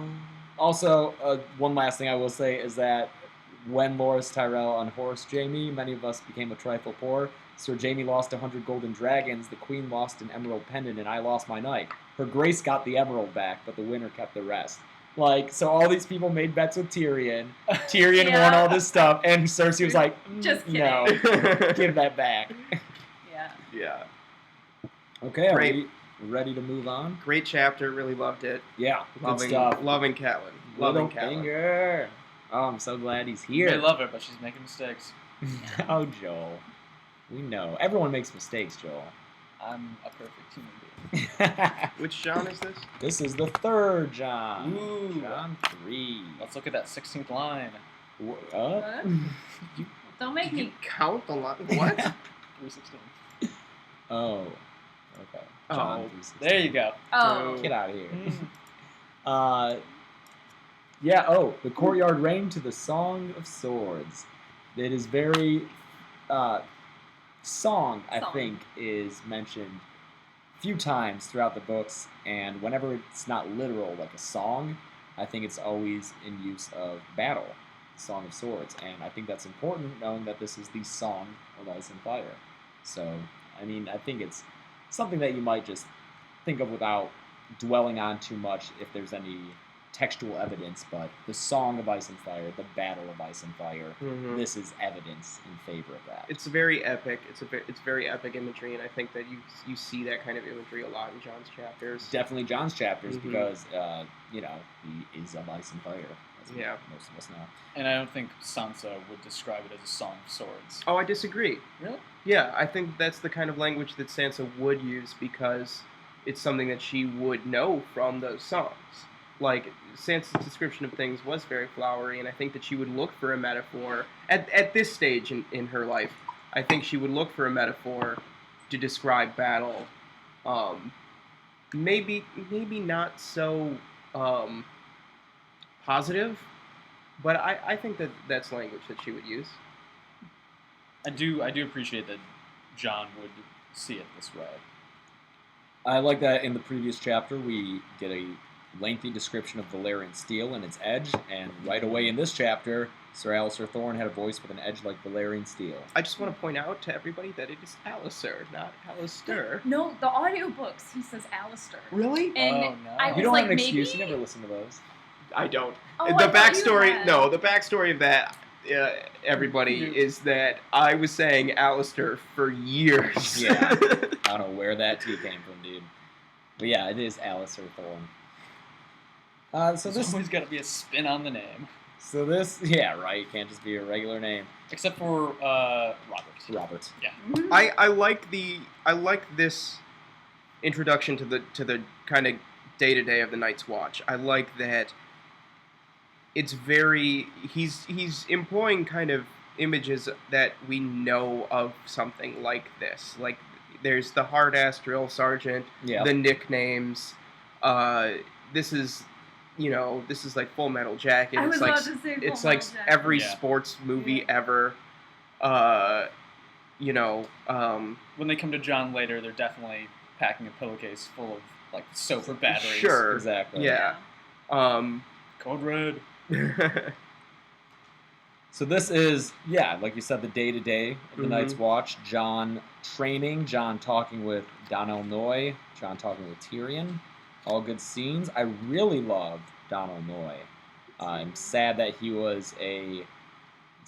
Book only. Yeah, Yeah, I don't remember him from the show. he's not in the show. He was cut just because, there's so many characters. They gave that little pep talk that he gives to Jon to Tyrion, which is fine, because I love Jon and Tyrion. Sure. But I really like him as a character. He's this guy. And I like Jon's perspective, too, it's easy for him to say, hey, man, you're here for life. Just get used to it. Like, when he already had a life to live. Mhm. I think that's a fair criticism that Jon has. Yeah. That's something I would definitely think in that situation. Like, yeah, dude, easy for you to say. You're only here because you lost an arm, and what else would you do? But he nonetheless learns from that speech. Yeah. And I think that that's something important. Even before we get to Donal Noy, when Jon leaves the training yard, says if he must be alone, he would make solitude his armor, learning from what Tyrion told him previously. Yes. So we get a lot of... we see a lot of these things that are ultimately going to be important for Jon later. He does listen to people. But he is very stubborn about it. And he's very headstrong and makes mistakes, even if he knows later that that they are mistakes. Like, he's thinking about when he's talking to Benjen, and he thinks, stupidly, Jon argued. So this is Jon thinking back and recalling this conversation. Mhm. So that's Jon thinking of himself, stupidly, I argued him, Mhm. But it's something that he couldn't help but do, because that's how Jon is. He's very, especially this early on, very headstrong. I think there's a comparison to be made that's not perfect, but it's there between Sansa and Jon, where they both have visions of what the world should be. Jon doesn't, and he wouldn't tell people, but when he's thinking about what he would like to do, to go out with his uncle and go on rangings deep into the mysteries of the haunted forest, wanting to fight mance raiders, wildlings, and war the realm against the others, but it was better not to speak of the things he wanted. Yeah. I got a vision of him, especially when he's seeing now Benjen alongside the rest of the Night's Watch, and how different it is. That Benjen is more an ideal or an exception, or maybe not even as good. He's not representative of the Night's Watch, and he's also a lot harder on Jon here. Yeah. So I think he's adjusting a lot to what the Night's Watch should be in his mind to what it actually is. Like, I don't know, I made me think also of sort of military propaganda. Like, the few, the proud, and you get there and it's a lot of rapists and people doing horrible things.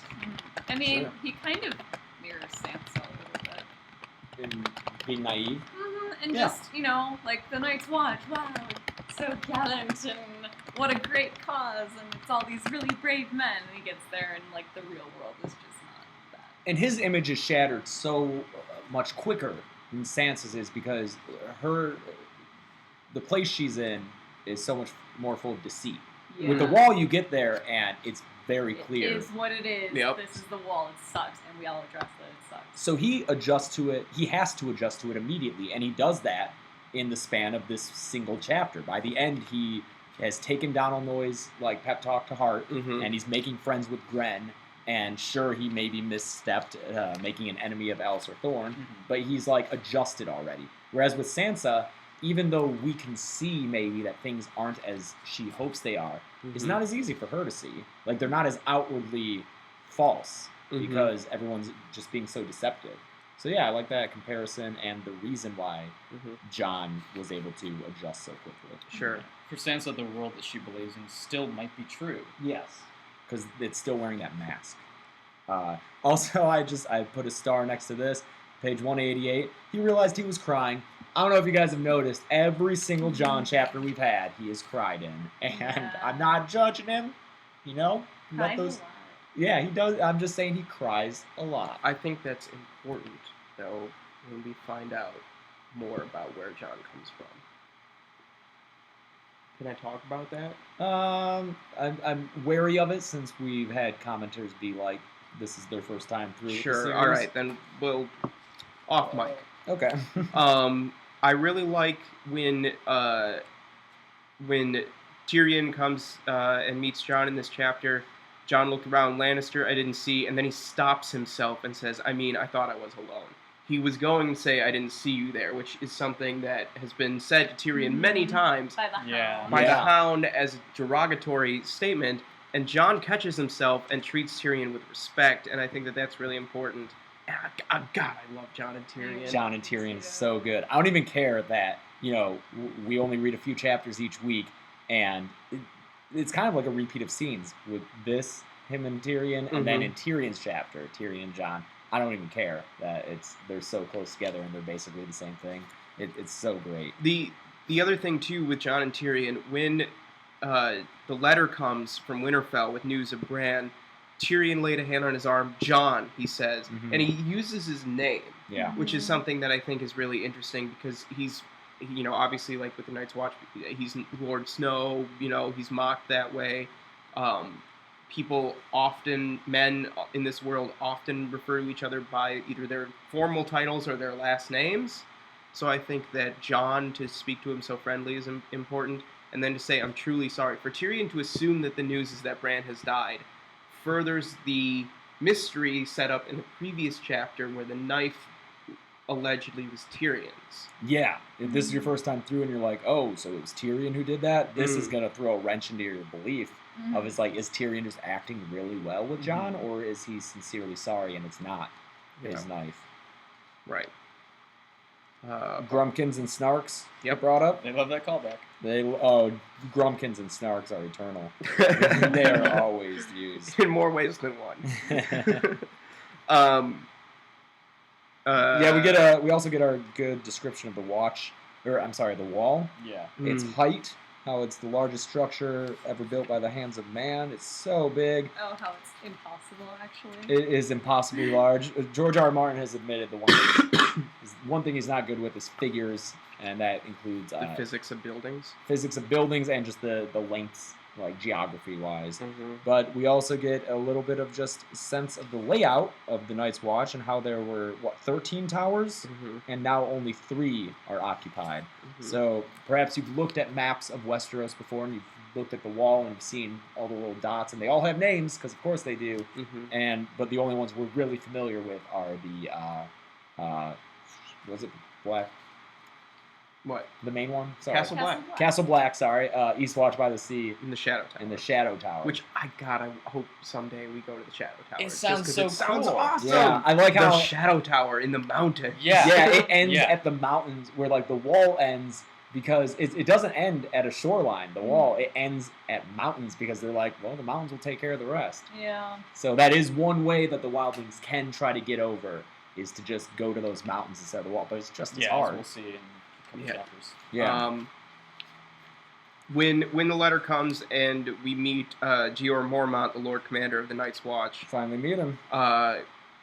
He says to Jon, I'm told you can read, and gives him the letter. And then later in Tyrion's chapter, we learn how few men at the Night's Watch can read, and how Mormont relates that to leading, the importance of being able to read and learn, and knowledge to the ability to lead. I think that's something very important. We get the crow, Mormont's crow. Corn. This damn crow. And the way that the news of Bran being alive changes Jon, and then he, it's kind of like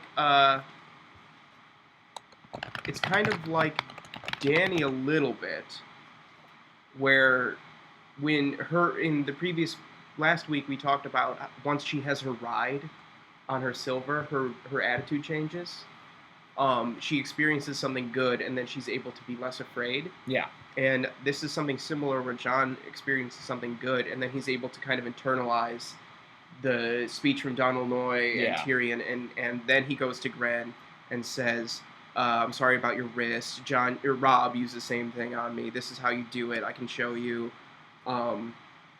Showing, again, that he has the potential to, be someone that men respect and care about. And then he makes everybody laugh, and except for Alistair Thorne, Yep. in the acid tones of an enemy, a grievous error, Lord Snow. He said the acid tones of an enemy.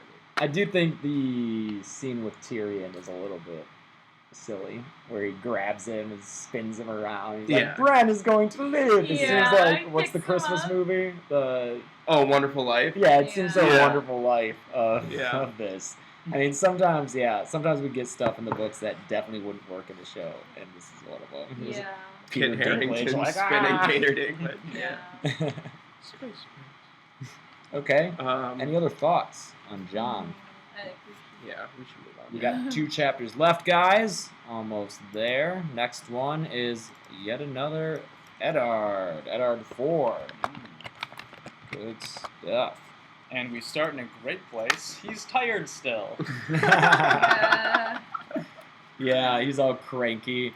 And they're like, hey, they want to meet with you. It'll be convenient tomorrow. Okay, no, damn it. All right, I'll do it. Yeah, fine. He needs to make a good impression because that's what he thinks he should do. Yeah. Here's another, a little minor book to show change.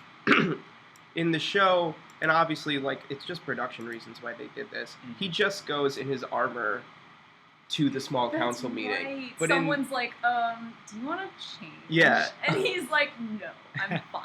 Yeah, but then he borrows clothes Yeah. to change here, and he shows up in borrowed clothes, and I think that's it's an interesting symbolism, I think, because it shows it furthers how he feels like he doesn't belong here. Yeah, even his clothes Yeah, aren't his own. another Yeah. person's You know? clothes. And they take his things to Lord Aaron's chambers in the Tower of the Hand. Yeah. Nice. Yeah. Nothing is his Mm-hmm. Here we have him saying,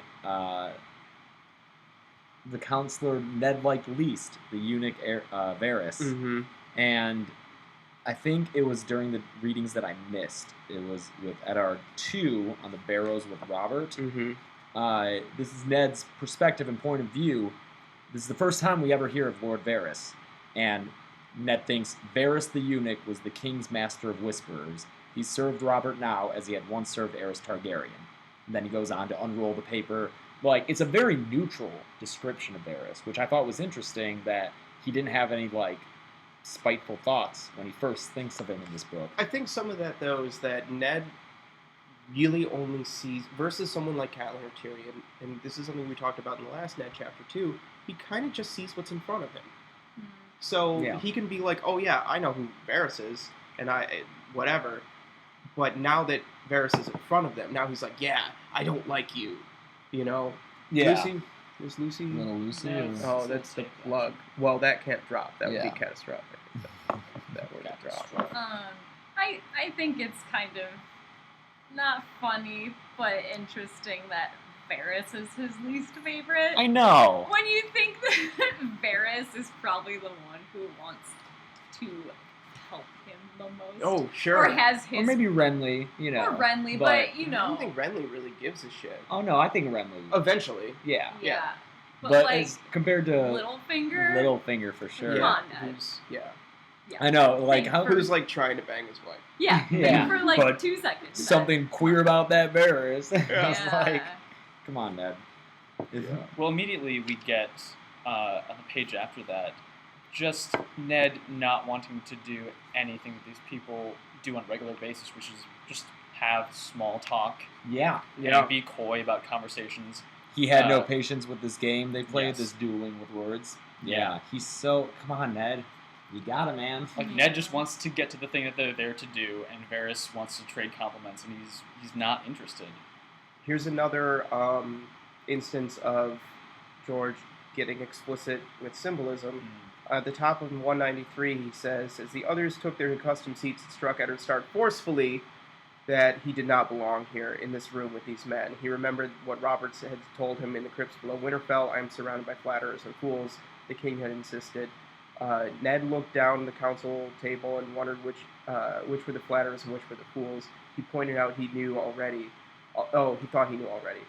We Are But Five, you pointed out. And then Stannis is gone. And I think that that's really interesting because the one man on the small council who doesn't fall into the role of either flatterer or fool, most of which I think are flatterers. Yeah. The fools maybe being Renly and Pycelle. Maybe Pycelle, but he's kind of both. He's kind of Yeah. both. Yeah. So the only man worth a damn on the small council isn't there. Yeah. Mhm. So, and then obviously Robert is absent. More description of Renly being just like Robert. Although I find it curious that on 191, Ned is talking to Renly as though this is their first interaction. Didn't Renly come and meet them on the Kingsroad? Sansa saw him. Why wouldn't Ned have? You know? You must forgive me, but sometimes you look. Is he just seeing I it think again? just in and that being- moment. Yeah. It's just like, yeah, it's like, yeah, man, like, I just gotta tell you, sometimes you look so much like Robert. Well, I mean, I think part of it too is seeing someone who looks like the ideal Robert in Ned's head in the council room. Yeah. Like, Okay. I think Yeah. that's Oh, yeah. what really hits him is like this is what Robert could have been, or this is like the idealized Robert. Sure. Yeah. Yeah. Mm-hmm. Although he does spend more on clothing than half He the ladies of the does. court. Mm-hmm. The first maybe hint of Yeah. His sexuality. is Renly's sexuality. Maybe if Yeah. you want. If you in a wanna- very I mean, this blunt, was stereotypical 1995 way. or whatever. That's Yeah, Yeah. that feels more of the time. You know. Yeah. But I love Renly. There are worse crimes. The way you dress, for one. Oh, yeah. And then Yeah. Littlefinger's I like, love "Ah, that. yeah. Yeah. And then Littlefinger getting so like, no doubt Lady Catelyn has mentioned me to you. Mhm. It's Yeah. like, damn, Littlefinger, you know that you were trying to bang Yeah, her. and then she has Ned replied with chill in his voice. Yeah. And then Ned, I understand you knew my brother Brandon as well. Yeah. Like, this is so fun, all this Again, dialogue. why is Varys the one that Ned likes the least? I don't understand. Yeah. Yeah. Come on. The only thing we get of Pycelle is that he seems tired and that his maester's collar is way more extravagant Yeah. than Lewin's, which is, I guess, is an important detail because I don't think those emeralds and rubies and pearls are like standard issue. I Yeah, think they that's don't just have decoration. a purpose like the rest of the chain does. Yeah, so that's just Pycelle being extravagant Mhm. because he likes to live in King's Landing. We learn of the realm's financial state. Yes. And we also get how everyone at the table has accepted that this is the way it should be, Mm-hmm. or that they're That not it willing to is. fight against it. Yeah. Yeah. Mm-hmm. The treasury has been empty and he's borrowing millions. Yeah, it's sort of like we're at the tail end of the Bush years, and someone who was very familiar with Clinton's America just comes out and be like, "Oh, I thought we had a surplus. Yeah. Where did it all go?" I Yeah. did think of that. I did think of like the Clinton Bush. Oh, for sure. Yeah. Yeah, like Obama taking office in 08, like, wait, what? Yeah. like, Yeah. Which is interesting since this came out before, obviously, the Bush administration. yeah, but I feel like that's probably, I'm sure that's happened in history Yeah. many times where a new administration has come in and, Spends all the money that they Yeah. had. Yeah. Yeah, Poor John Aaron. He's not someone he's not a flatterer or a fool, but I'm sure he was trying his best to keep things afloat. Like, the rest of them would not take responsibility for the realm, at least that we know so far. Maybe Varys will. I think John Aaron spent a lot of his time trying to mend the realm back together after the rebellion. Yeah. Like, we get a little bit of that with the Darrys, where, like, the Darrys still don't like Robert. Like, and I think that that's something that John Aaron, who we get this image of as being a more of a diplomat than a ruler, and I think that that's probably where his efforts went into. Yeah. Chelsea. I was gonna say I think it's important to note that Littlefinger, who's master of coin, it's not that he's bad with money. No. He's obviously not. No, he's phenomenal. I think Yeah. he very purposely has all these debts set up. Mhm. There's a really good Radio Westeros episode that talks about that, and Littlefinger's trail of debts and forcing people to owe each other money Mhm. really works to his advantage. It just weakens. yeah, everyone, yeah. exactly.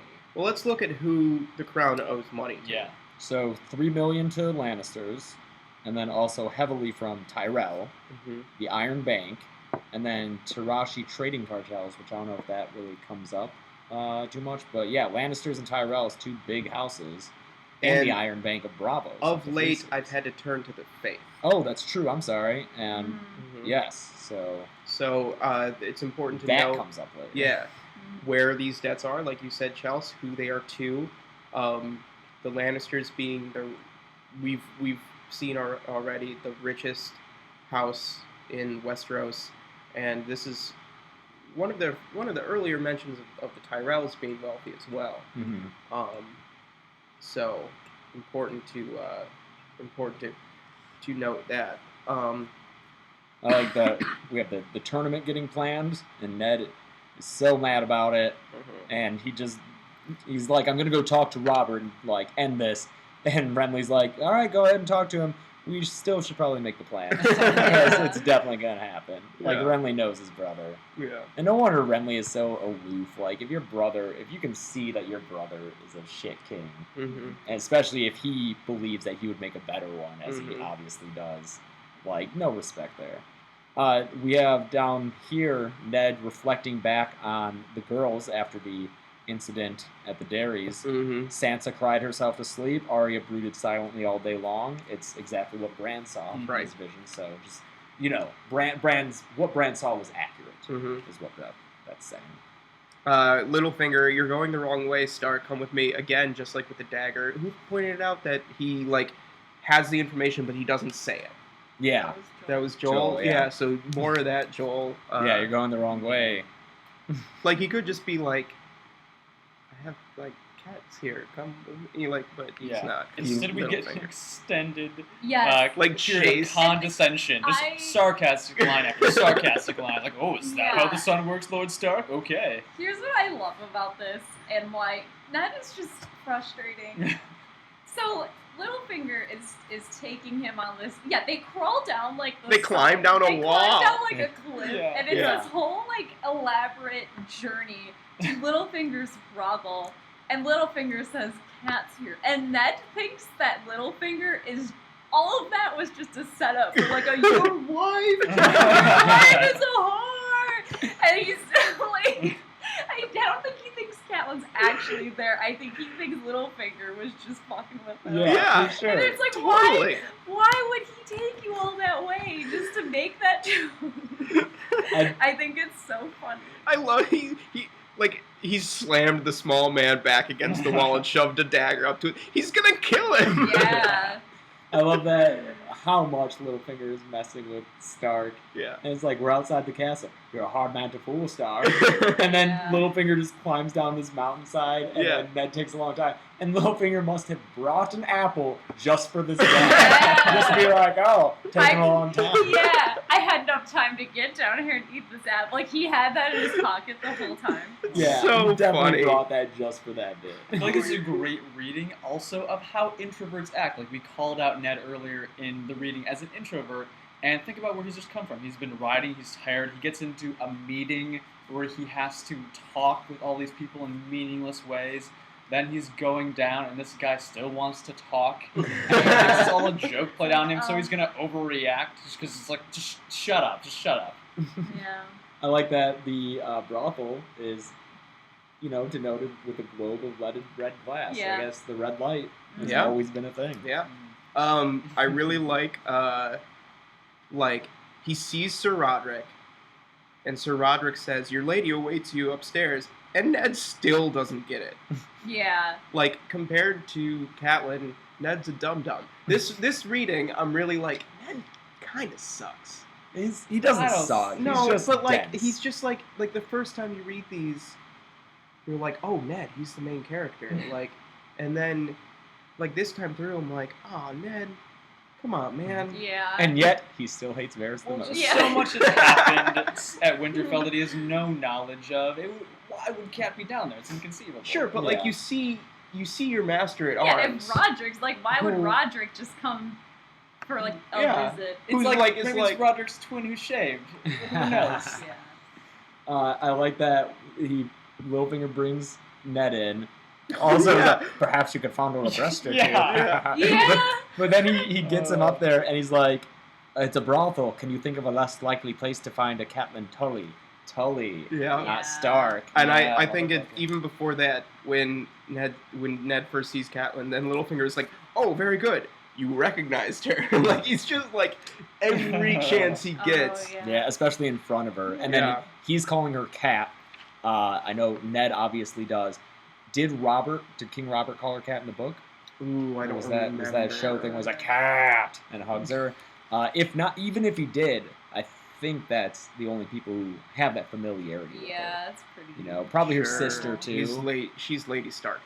Yeah, pretty like much and everybody. Littlefinger's not having that formality. No, he is no, going no, to no, get no. in as comfortable as he Yeah. can with her Mhm. and insult her husband in front of her, and Yep. then at the end of it all, have her be like, I'll not forget the help you gave me. And I love this because I just have to think of Littlefinger's thought process when she's like, I have found you more than a friend.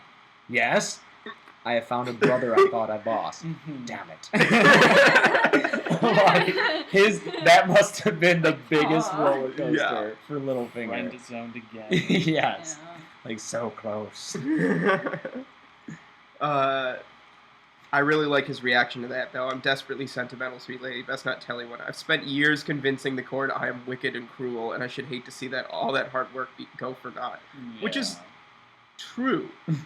Yeah. Like, in interesting.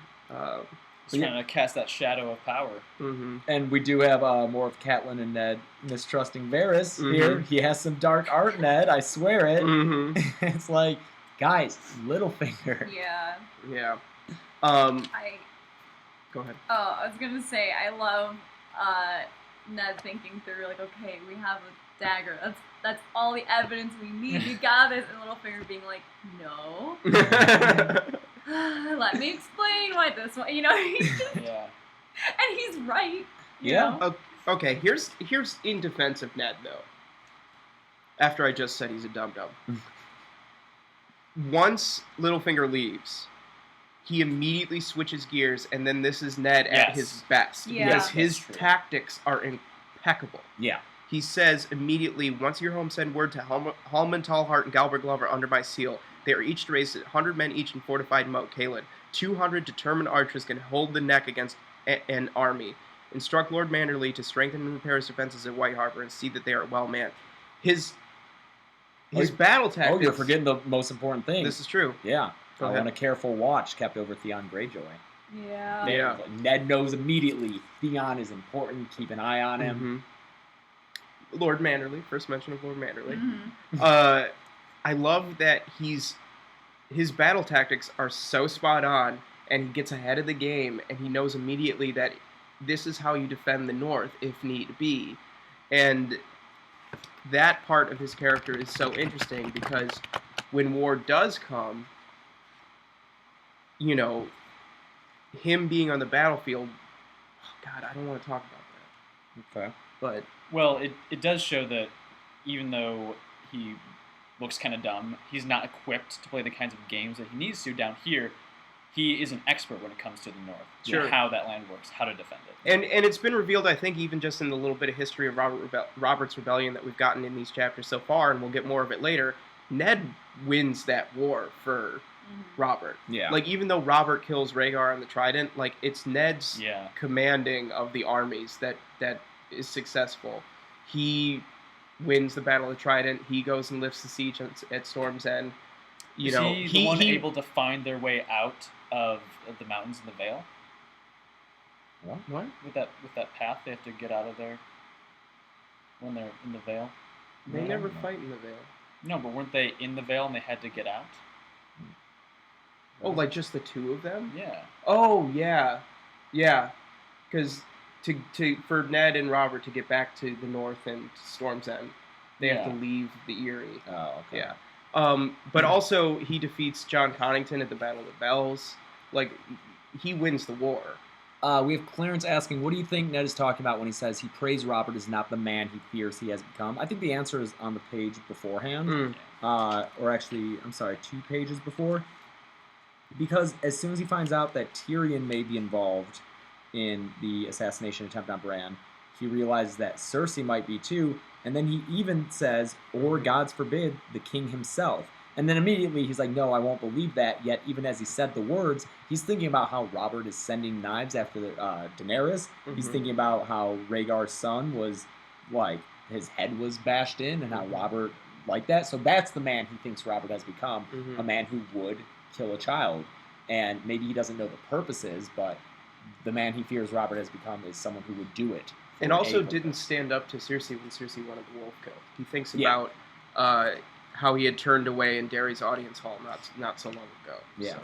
Yeah, and at that moment we didn't mention, but he he more or less called him a coward. He asked that he have more courage than he does. Yeah. Again, in front of everyone. Chelsea, did you have something? Oh, I thought you were bristling. You And, wanna- you got one last thing I want to say, and this is because I'm Littlefinger.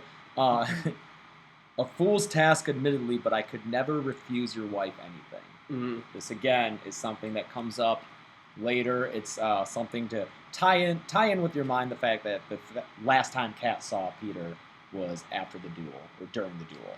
Mhm. So this just comes up later. I just want to plant that in your head. He could never refuse your wife anything. Littlefinger always speaks in code. He is doing so here, right in front of Ned. Mhm.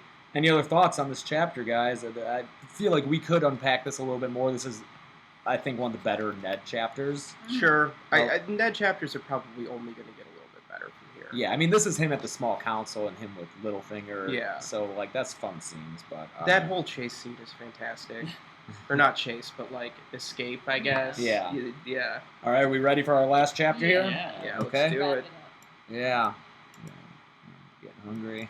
I know, I'm hungry too. And I have work, which sucks. Yep. You gotta get Oops. All right. Tyrion 3. We've made it.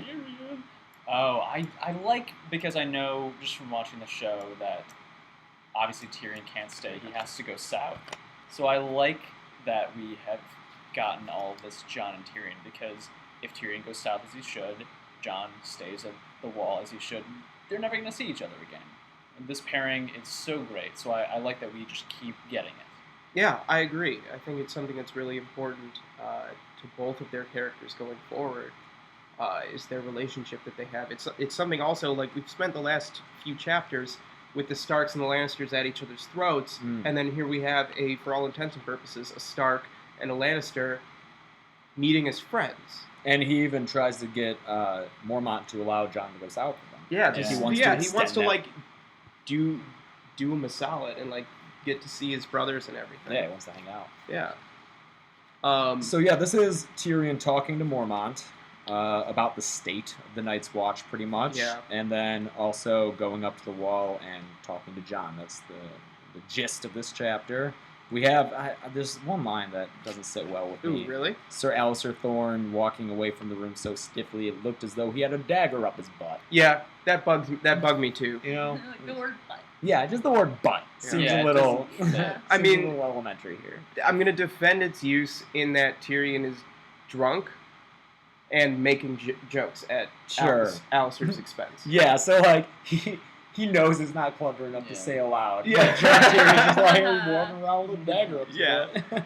I do want to point out that when he's joking about Sir Alistair, the laughter around the table had a nervous, uncertain quality to it. So even the high officers of the Night's Watch are wary of Sir Alistair. Yeah, and laughing at him. Sir Alistair does not like to be laughed at, and that's why Yeah. when John makes that joke at the end of his previous chapter, it's such a big deal. Mm-hmm. But I like all this Tyrion just fucking around. He knows that making people laugh is a good way to get on their good side. Sure. So that's why he's Yes. playing the part of a fool almost, Mm-hmm. poking at Thorne with a crab Oh fork. God, I want crab so Mhm. bad. No, I it's know, not I'd eat so some bad. crab. I'd eat the hell out of some crab right now. Bowen Marsh is introduced, the steward of Castle Black, and I believe that every single time Bowen Marsh is mentioned, he is described as a pomegranate. Yeah. The old That's pomegranate is his nickname, Yeah. so here's our first instance of that, and I Mhm. love it so much. Round and red. I really love how Tyrion has the perception to say that Sir Alistair Thorne should be mucking out your stables, not drilling your young warriors. Like, this is we're slowly getting these pieces about how Tyrion is so well suited to lead. And you Yes. know, Mormont says we would have need of men like you here on the wall. When he said, he says that you might have convinced me to take the black or whatever. But I think that's really important that he has this perception to be like, this is not a man you want training people. Mhm. He's not a good man. We also get the backstory to Sir Alistair, which I totally forgot about. He fought in King's Landing against the Lannisters, Yep. and Tywin made him take the black along with Sir Jeremy Riker. Yeah. So I think that's really interesting and probably feeds into his distaste for Jon. Yeah. If he's a royalist, He and is. a Yeah, loyalist. he's a royalist. He's a Yeah. Targaryen royalist. Yeah. And Ned Stark was part of the rebellion. His son, Mm-hmm. he's gonna hate him, and that's why he also doesn't like Tyrion. Mm-hmm. And yeah, that explains why these knights are there. It's more like how that chapter with the Darrys, and we saw that Yeah. they were on Targaryen side. Just like seeing this kind of stuff. Yeah. I also really like the interaction between Maester Aemon and Tyrion, Oh, it's where so Maester sweet. Aemon calls him a giant, and then Tyrion returns his kindness. For once, he's at a loss for words. Yeah, Mhm. like the respect he has for Maester Aemon. You know, like we don't really get into it. We don't really go into who Maester Aemon is, but the fact that Tyrion respects him that much and takes his compliment so seriously, you're immediately like, oh, this guy's important. I think it's a great way to clue readers into that character. On your point about Alistair and Jon and feelings about the past sort of influencing behavior now, I think it just goes to it goes along with other things we get in the chapter too about how the Night's Watch is a shadow of its former self. Like physically, it's degraded. Mm-hmm.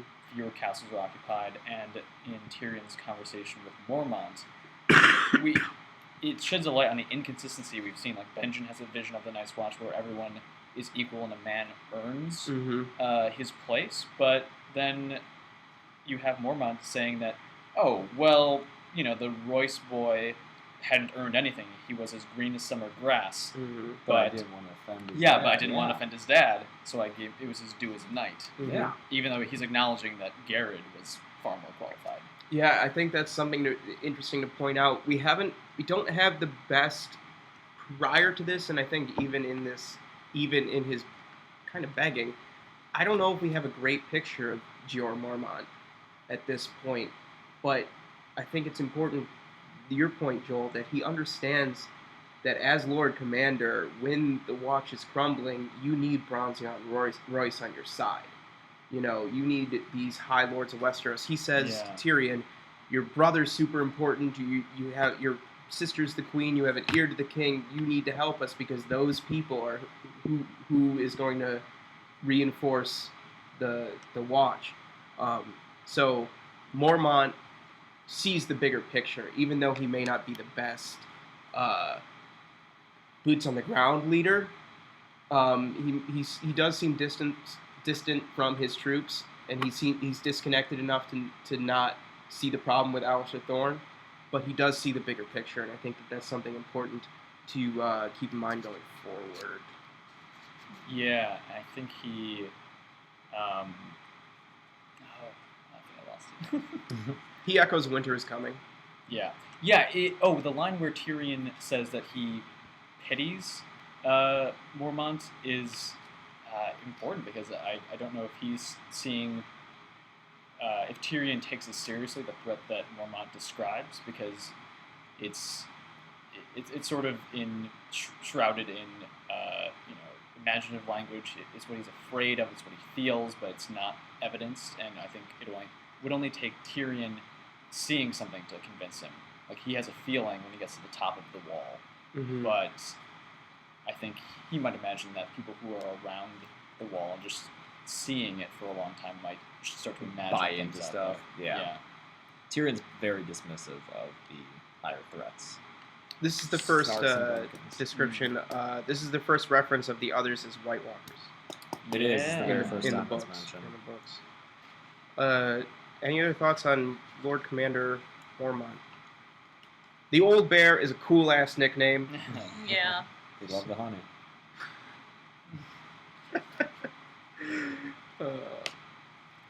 I'm gonna be honest. I did not finish this chapter, so I'm not gonna have as much to say. Okay, Sorry. so we're gonna go. Again. This is Jon and Tyrion.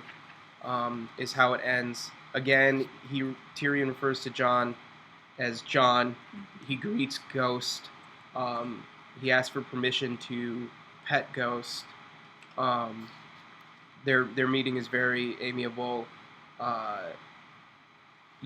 Jon, I think, is excited to see Tyrion. He has somebody to talk to as he walks the wall. When Tyrion says, "Do you have a message for? I plan to stop at Winterfell. Do you have any messages that you'd like me to deliver? Tell Robb I'm going to command the Night's Watch and keep him safe." And then he understands his brand, or he understands his brand. I was just looking at the word. He understands He's his got a great brothers. brand. He just yeah. really puts himself out there. Right, yeah. Good on Twitter. He understands his brothers, and he begs Tyrion to help Bran. And he says, "You gave me help when I needed it," and Tyrion says, "I gave you nothing, just words." But Jon sees the importance of those words, and he says, "Then give your words to Bran too." Yeah. So Jon is the first person to really see the worth in Tyrion as Tyrion. Like, not just you're a Lannister, you have connections, convince these other people to make decisions. Yeah. It's like your power is words. Your power, yeah. He's like, you have worth, and you've changed my life. And it's Jon who offers his bare hand in this bitter cold as a sign of friendship. And oh God, I love that moment. I'm so pissed that they cut that from the show. I think it's so important. What moment specifically? The handshake. Oh. Oh, The handshake and the word, "Thank you, my Lord of Lannister, friend." Like that, referring to Tyrion as Lord, a title that he'll never hold, and calling him friend when he has so few. Even Bronn later, Yeah. And, flesh against flesh, like that's a really important moment. I love it. I wish it was on the show. Yeah. Any thoughts? No. I think on the show you get a sense that they have mutual respect and admiration. There's an understanding there that I think mainly serves to let us get to know who they are and kind of how they're approaching the world. But it's not as genuine and strong a bond as this, and it would have been nice to see. Can we move on to the Q&A? Yeah. Yeah. So, again, sorry I wasn't very talkative in that last one, guys. I was literally doing the reading this morning just because I've been so busy. While we were setting up. Yeah, while Joel and Graessle were setting up, and I just missed the last chapter, most of it. So, this is... Well, one thing that happens is Benjen is gone. He's ridden away, and he has not come back for a few weeks. Yes. Oh, yeah, it's been a while now. It's been a while. Yeah, and in the final moment of my uncle's out there, I'm going to go find him, and then Tyrion says, "I believe you, but who will go and find you?" Mm-hmm. Yeah, because he had just been talking to Mormont about, who am I going to send to find him? Yeah. He knows it's Right. just throwing stuff away. Great moment. One of my favorites. All right, so, guys, any questions? We're only going to do a little bit here because I got work. We got to get going. Yeah. So, It's going on a few hours. yeah, I feel so let's, bad. and it's the same length as Yep, usual. 2.5 hours. But we always get tired around this time. So Mhm. Yeah. let's answer just a couple of questions. Thank you, Mia, for thinking we're funny and original. That's the best thing you could possibly say. Oh, and thank you, Dark, for giving me, since I do a lot for the channel, and all of you. That's really sweet. Thank you. Yeah, a couple J-Men, Phoebe. We will try and not say I'm pissed that they cut this from the show. Have you been saying that a lot? A couple Sorry. times. I say that a lot. Let's call a spade a spade. Do you think Arya and Sansa used to be friends or play together? I'm sure when they were young. Before their personalities really diverge. Kids are kids. Yeah, and especially the ages are too. Like Sansa's 13 going on 14, and Arya's 9. Like that's a pretty big divide. Like Sansa's, essentially in 8th grade versus Arya in 4th. Like that's a huge difference. Yeah. There's. What if I'm they had sure. an Elsa and what's the other one's name? Anna? Anna. What if they had that kind of friendship and then they grew up and their personalities diverged? Like they were just playing in the snow with each other once. Oh yeah. I'm sure all of them were at one point. Do James and Chelsea, did you guys go to the GOT panel at Comic-Con? No, that was in Hall H. Oh, You would have had to uh-uh. wait like 8 hours to No, get in thanks. there. I'll watch that shit online. Yeah, sorry. Like, I don't- Sansa's 11, not 13, really? Oh, thanks, Javier. Javier really knows his shit. Oh, We he know does. they played together. We know they played together both. Yeah. Yeah. Sorry, the ages always get confusing in regards to the show. What's in our mugs? Coffee. Coffee is what And we need. This mug has a cat Oh, it does have a cat in You it. can I know. see without pretty me cool. dumping coffee Yeah. everywhere. On your brand new book. Yeah, you can see. There's a cat inside. Yep. Yeah. You guys should do a live stream in cosplay. I'm already sweating. Oh my god, my costume is Yeah. really sweaty. If you want to 'cause see it's- James and Chelsea in their costumes, though, check out the Power Hour video Yeah, of which on the channel, of which there will be more soon. soon. We'll just again been busy, but we'll make more. Yeah. Let's save the next. Oh, the next assignment, chapters. I think- Oh, yeah. What do you How wanna about do?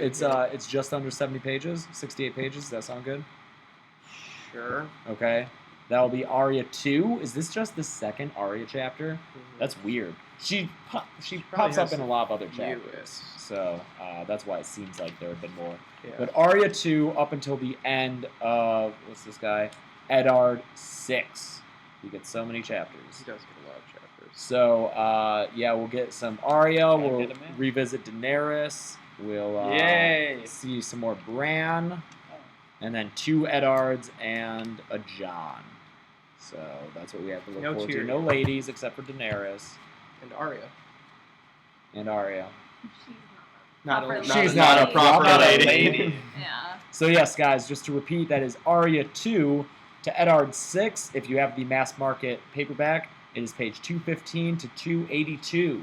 Okay. All of this will be on the subreddit,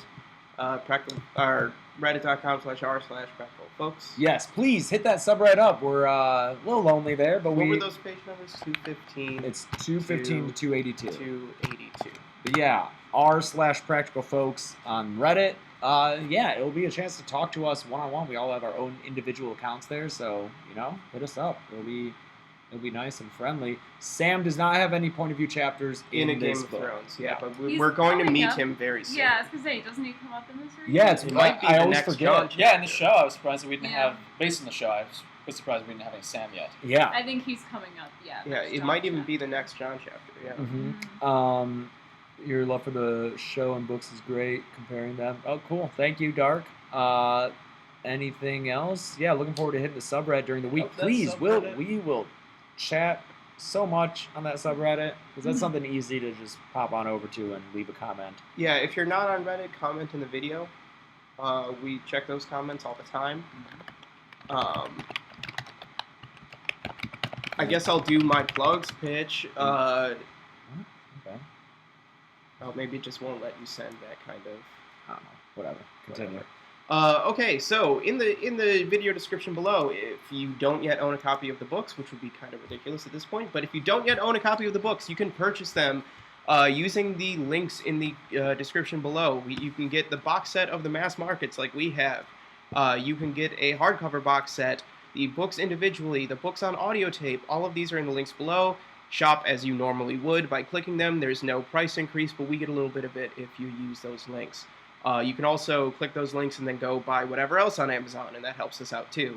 Also in the video description below is a link to our Patreon page. For as little as $12 a year, $1 a month, you can contribute to our channel in a huge, huge way. All of the equipment that we are using to create this live stream right now is pretty new and is available because of you and the contributions that you've made to the channel by buying merch and watching our videos, and now through Patreon is huge. We want to make everything better, and we can only do that, unfortunately, by paying for things, and you guys help us out that way. All of the money that we get from Patreon and things like that goes right back into making the channel better. So again, for as little as $12 a year, and we've got some cool rewards and stuff too. If you contribute a little bit higher than that, check out our Patreon below for those. We just gave away our first raffle last night in the Drunk Disney live stream. So It was very, an very autographed mug. It was cool. Yeah. Oh yeah, will the time be different from now on? Ooh. I kind of liked doing it earlier. What do you think? What works good for you? Oh, I don't know. I like this too. Yeah. We'll talk about it and let you know. I hate saying that because I'd love to give you an answer right now. But let us know in comments what works this better is for better. you. Yeah, if this works better for people, we'll do this. Yeah. It sounds like for European people, it's too late when it's later, and this works for me for a number of reasons. It's just I like it. I mean, it's earlier East Coast. It Yeah. may be the way to go. Let us know in the comments. So for now, let's say this time again. 1. 1. Yeah. 1. Let's Ooh, say I don't know 1. if we can do earlier, Jordan. Sorry, but I think 1 maybe. Oh yeah, we can't do earlier than 1, dude. This is Sunday. We need to sleep in. We're Yeah. so sleep deprived during the week. We need Yeah. to sleep in as much as possible. Sure. So Oh, we can set up a poll. yeah, we'll set up a poll. Yeah. Cool. Any last thoughts? I'm just happy that this is going on. This is going well. I Yeah. really like doing these. Mhm. Yeah, and really, please, I'd love to get more in-depth perspectives from you guys on our reading. So, like I said, that Reddit is good, and it's very interactive. That's the best part about that. It's way easier to interact and like quote people and respond directly than with YouTube comments. So Mhm. it's a very simple site. I saw a lot of you aren't familiar with Reddit. Make a username, post a comment. It's very easy. You don't have to get into Reddit at large. You don't want to. Yeah. Yeah, It's coming out though. Yeah, so cool. Until then, I'm James, I'm James. I'm Chelsea. I'm Joel. and this has been Books. what's in these books. We really need to work on the outro. Yeah. guys. I like it just fine. Pages, letters, ink. All of them Yeah. make up. A Book. book. Okay. Alright. Bye, everybody. Bye. Bye.